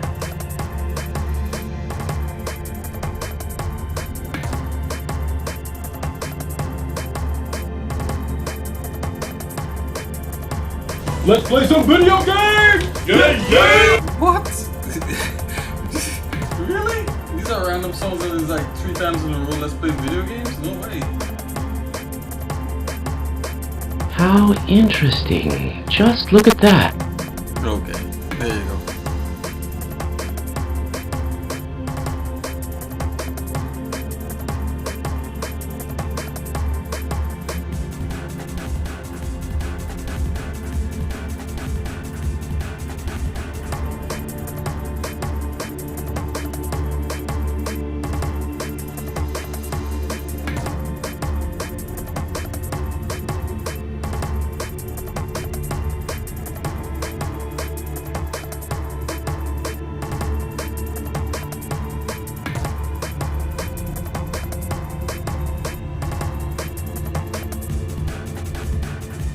That was a very risky polygon lasso tool thing right there. Don't ever do that.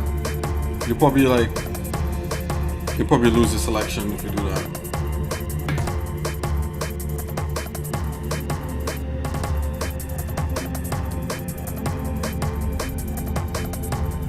Okay, let's see here. So, you know, I can't even see the colors on there. There you go. That monitor is terrible.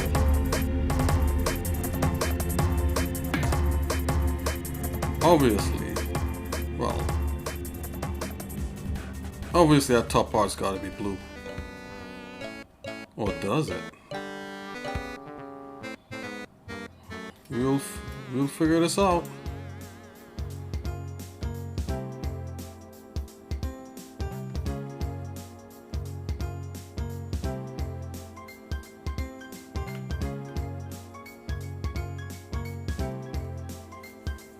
Like a drab powder, a deep powder blue type thing. Let's drop that on there. Yeah.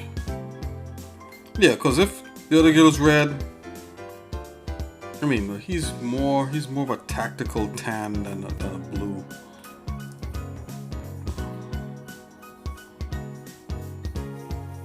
Let me think about this for a minute, guys.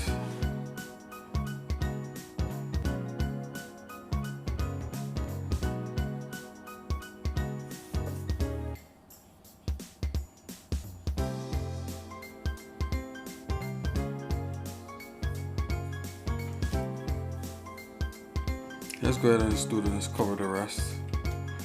Now this is how we could play around with this thing. Yeah, let's go ahead.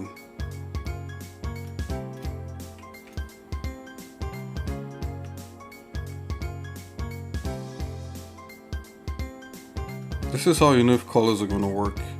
In 3D, anything could look passable, but like here, because it's 2D, and especially if you're doing flats at first before you color it up, before you shade it. Yeah, for sure. You could tell if something's working or not.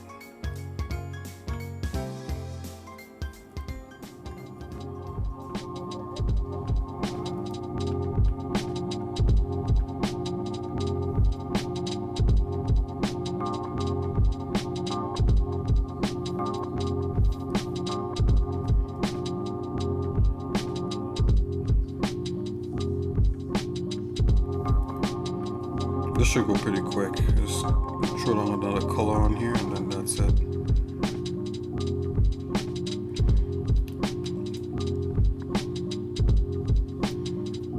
We got a yellow, which is definitely for highlights.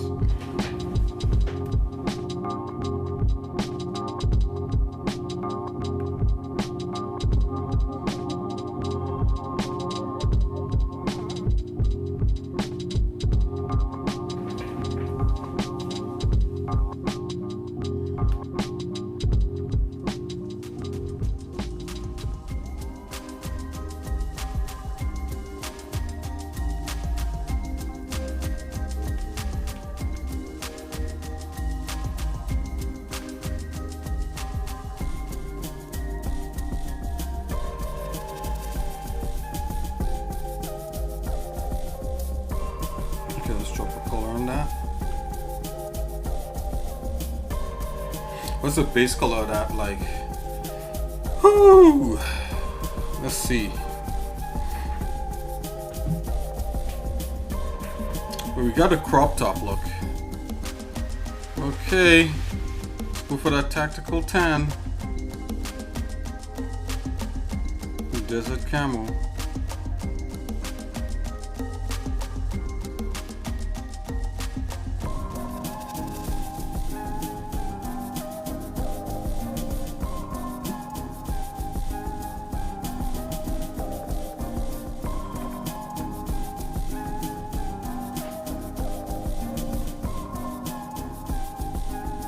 Interesting. Take a look at this.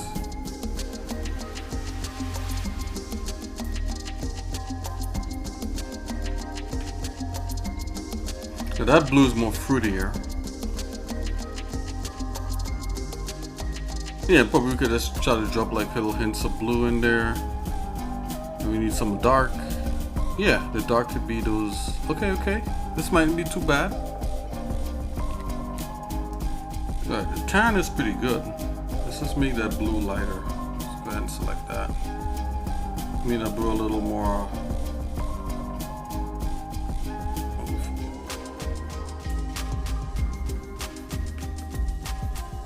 Let's go a little more into the happy zone with that blue. Let's come out a little. Let's wash it out a little bit. Yeah, so now it's about getting the right balance of that blue. Let it drop back into like, come like this way, so here.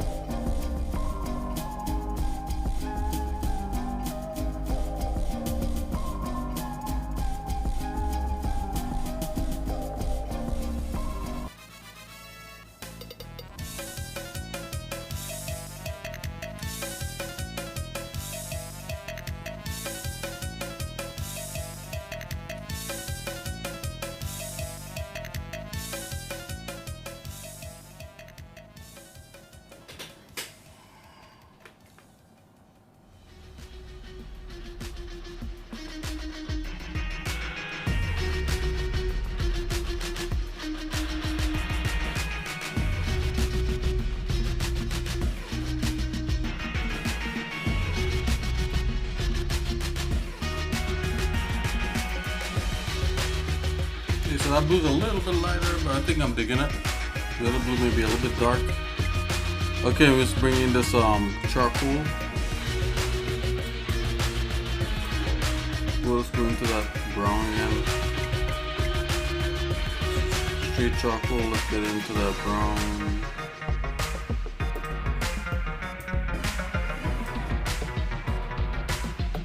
Something like that. Here we're gonna use that for like key parts.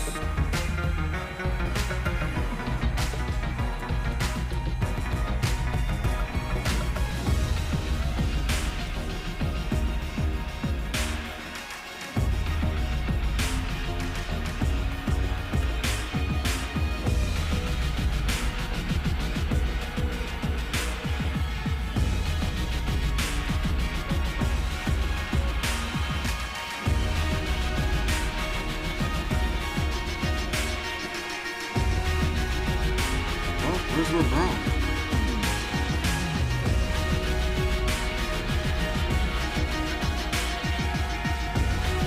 Chocolate.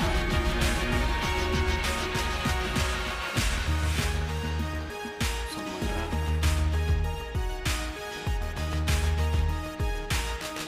Let's see if that's the right one.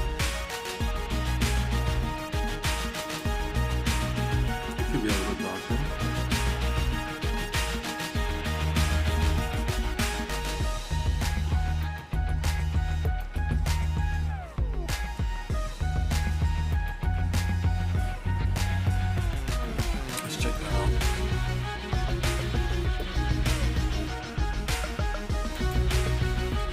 It's a little lighter, but I think any darker than that's probably not going to work.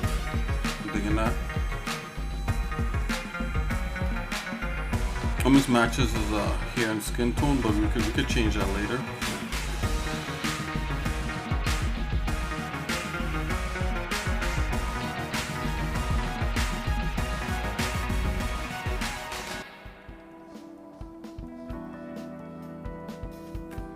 try this one. Yeah, it's fine. Let's just do the rest.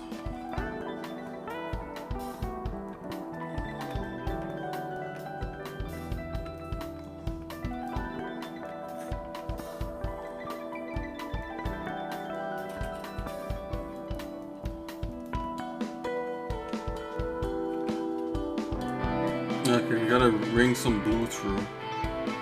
Let's do the blue on the inside legs here. I'm gonna drop another hard, any hard piece.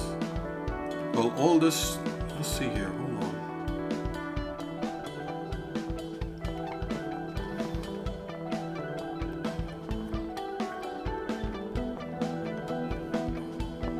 Come on.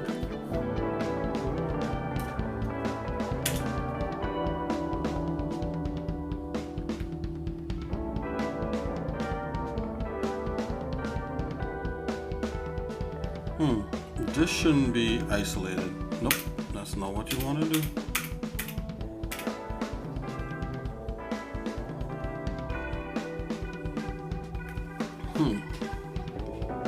That should actually be the same blue color. Same blue. Whatever this color is. Okay, got it. Alright, before we even touch that, let's just back up. Yeah, that shouldn't be like that. Leave that like as is, and I'm gonna come back in here with a blue.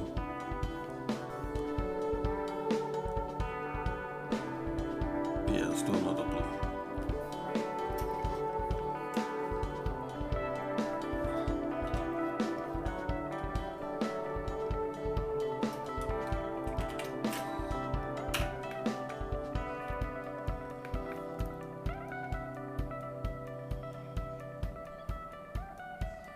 And all these protrusions, let's leave it the same, whatever color that section is.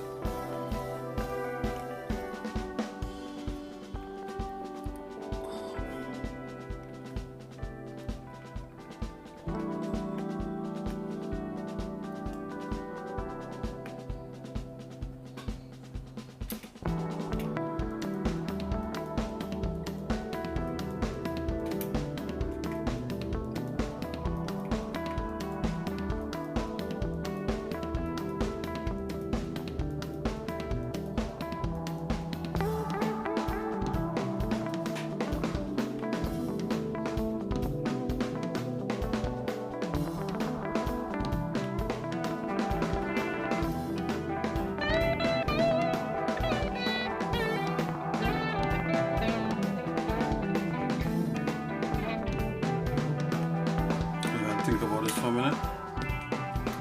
Back up. This could be an opportunity to. Alright, so I'll do the back as the dark part. No, let's drop that blue in there.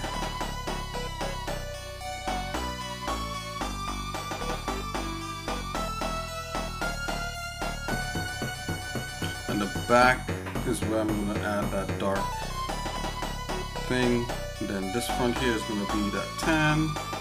And it's just variation shades on that. Yep, we got it.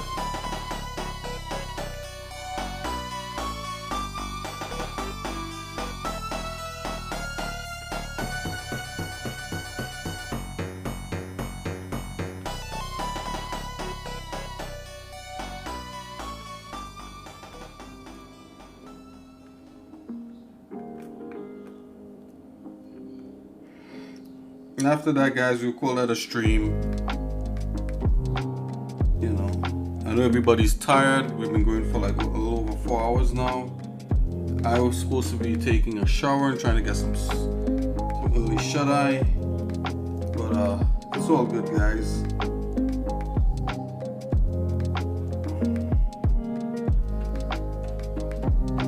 I like hanging out with everybody here. All the wonderful questions and the chit chatter really makes this worth it. So, you know, it's one of the things that make it worth it. It's not the thing.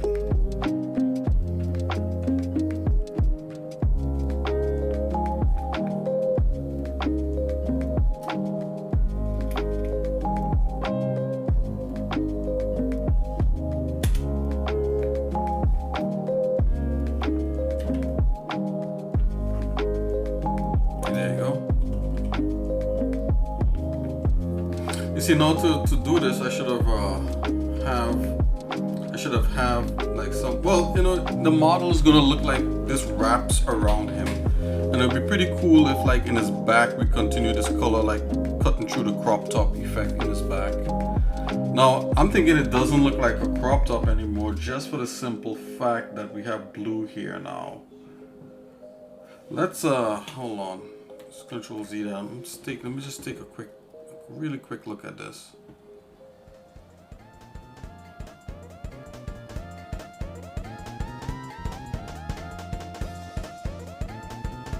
I think I almost know what has to happen here.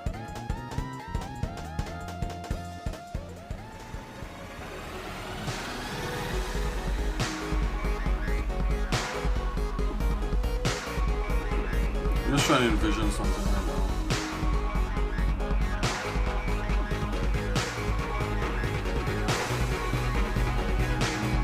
It's all good. You know what? I'm just going to drop this in here. It's all good. Maybe this is a little bit much in retrospect, so let's back up on that color a bit. It's a little too dark. That feels a little bit nicer to me.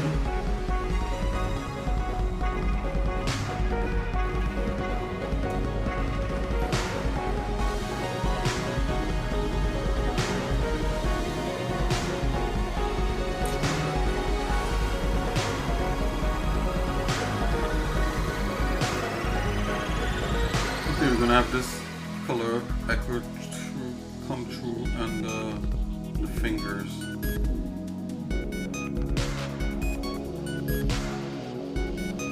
Come through the fingers. Balance.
So technically this informs the entire design, right? So it's the design is informed.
big ugly bear.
Okay guys, so I'm gonna call this cool for now. Obviously this probably needs some more work. Oh, this does need more work. Yeah, what happened there?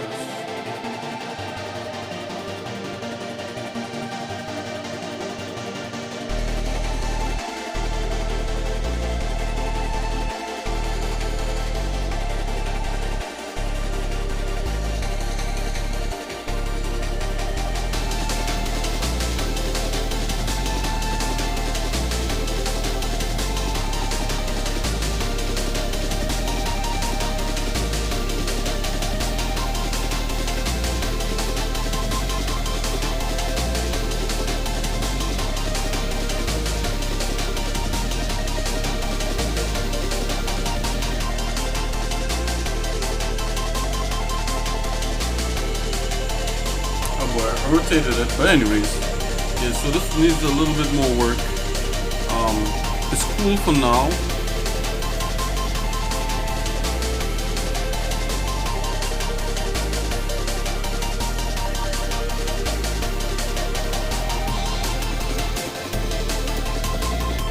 Here it is again. Yeah, so it's cool for now, and I obviously gotta go in and work more on this and kind of play around with the colors. Maybe I reconsider my color scheme a little bit here.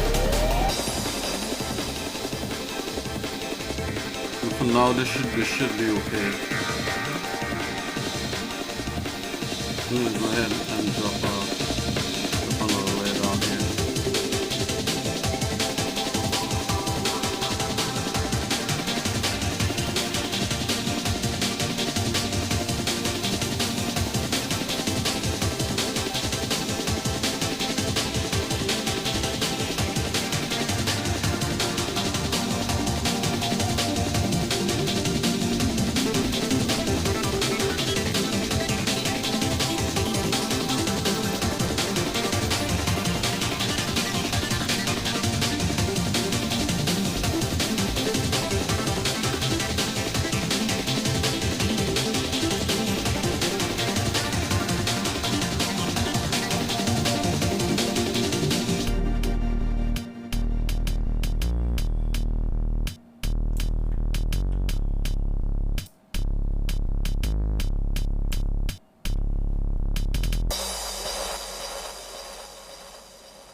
Yeah, whatever. I'm gonna drop let's drop a flat behind it. There we go.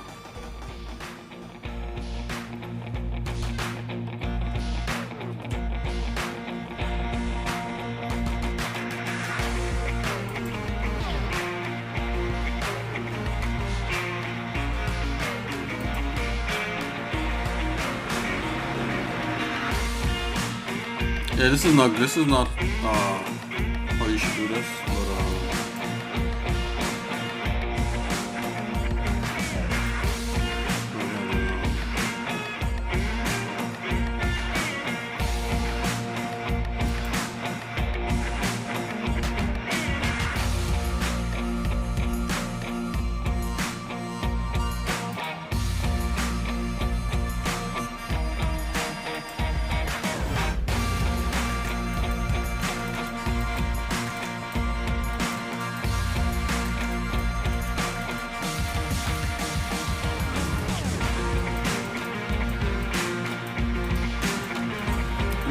technically, when you start coloring this stuff, you're supposed to actually work with the, you know, if like you're doing this kind of concept art stuff, this is where you put the gray down first and then you color, but I'm tired, guys.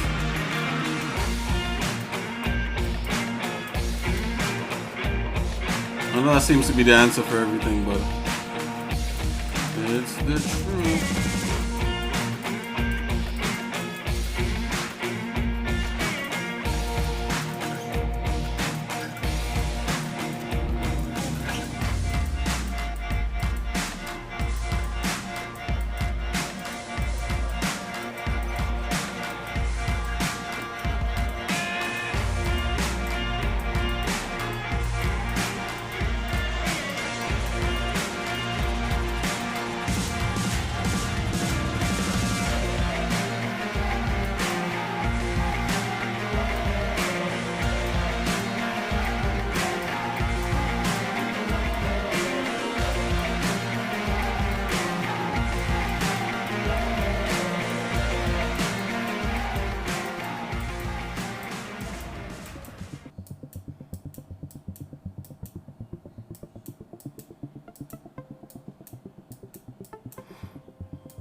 Normally I don't complain about being tired, guys. You guys know, but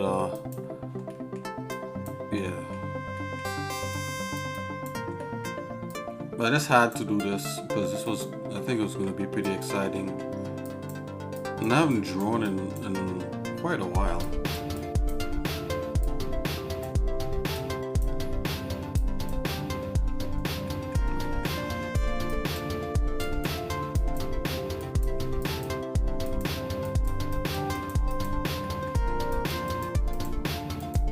This is a big no-no, guys. This is not how you do this. This is like the Nick Tag version. Look at that. That's disgusting. Look at that. But it's fun, so let's go.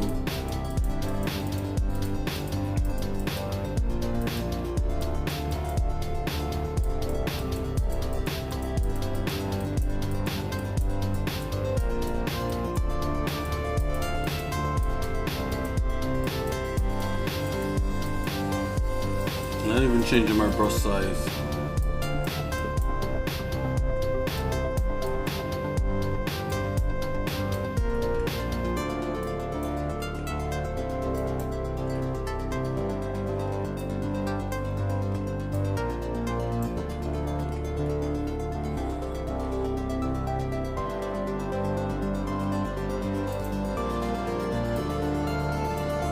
Oops.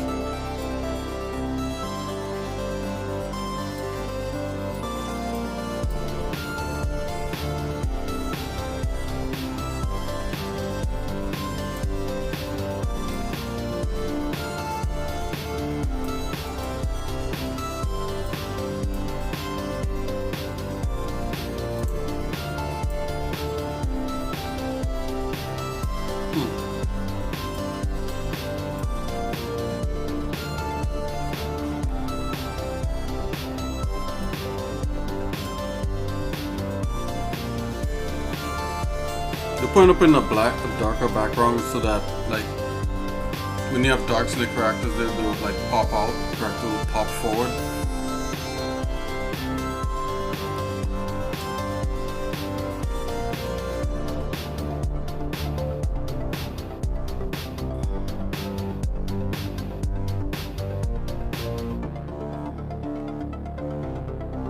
I think that's better. Let's do a little bit of that, not much.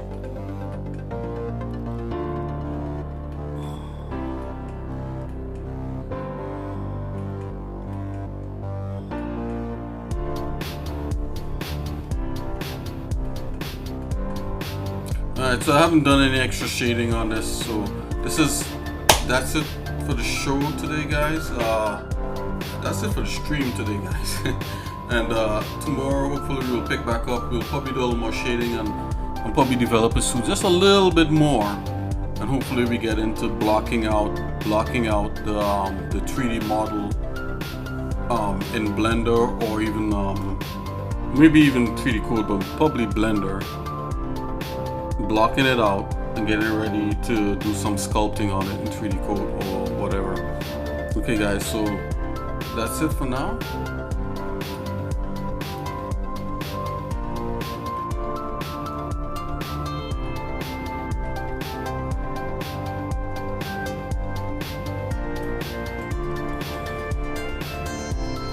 Yeah. Man of the future pointing away.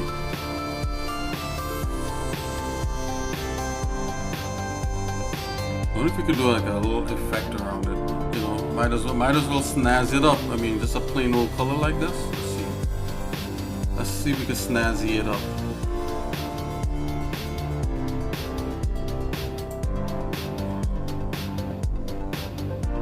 Let's give it one snazzies.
Let's do something like that.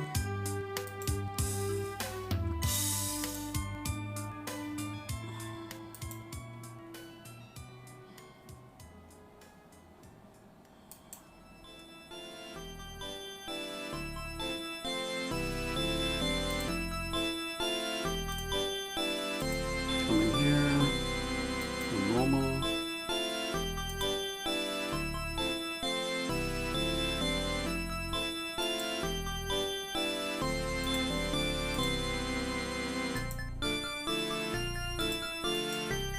Move that down.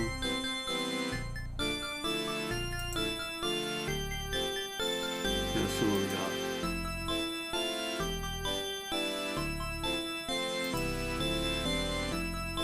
Ooh, that's a little too strong.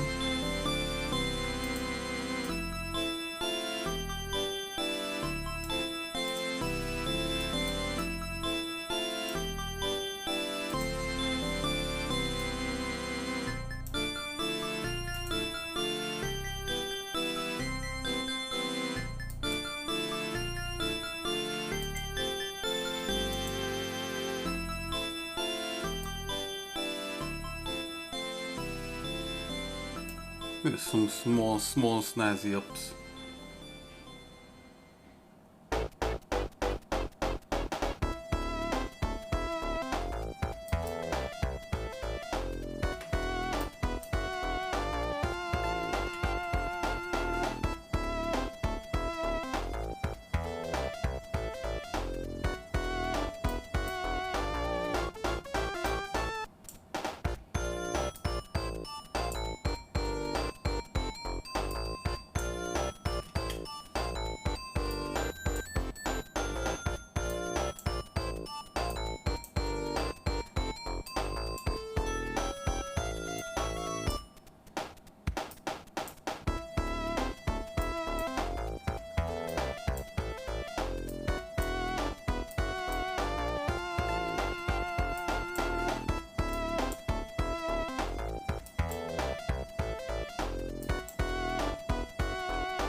Yeah, I feel you need something like that, kind of.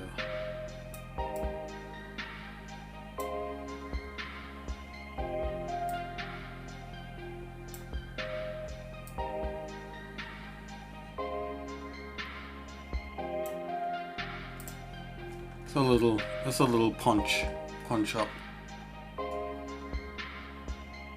Let's take a look. Before punch, after punch, before punch. Okay, that's good. Alright, yo, that's it. Let's get out of here.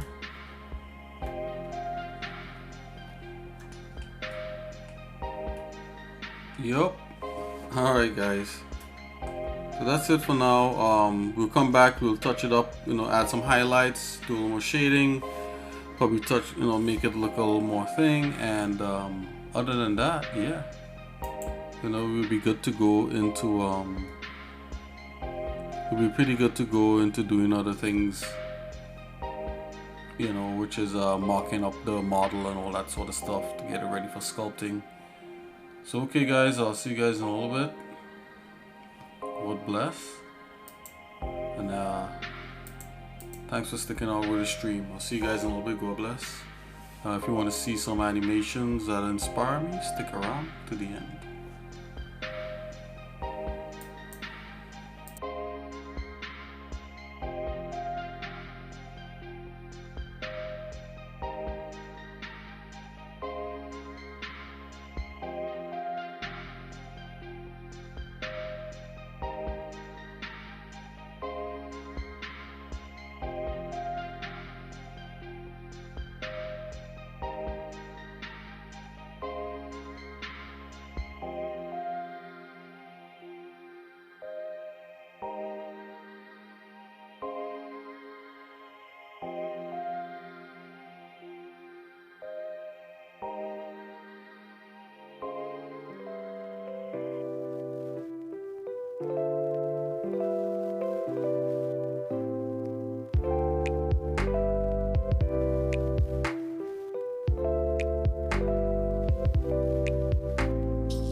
Peekaboo.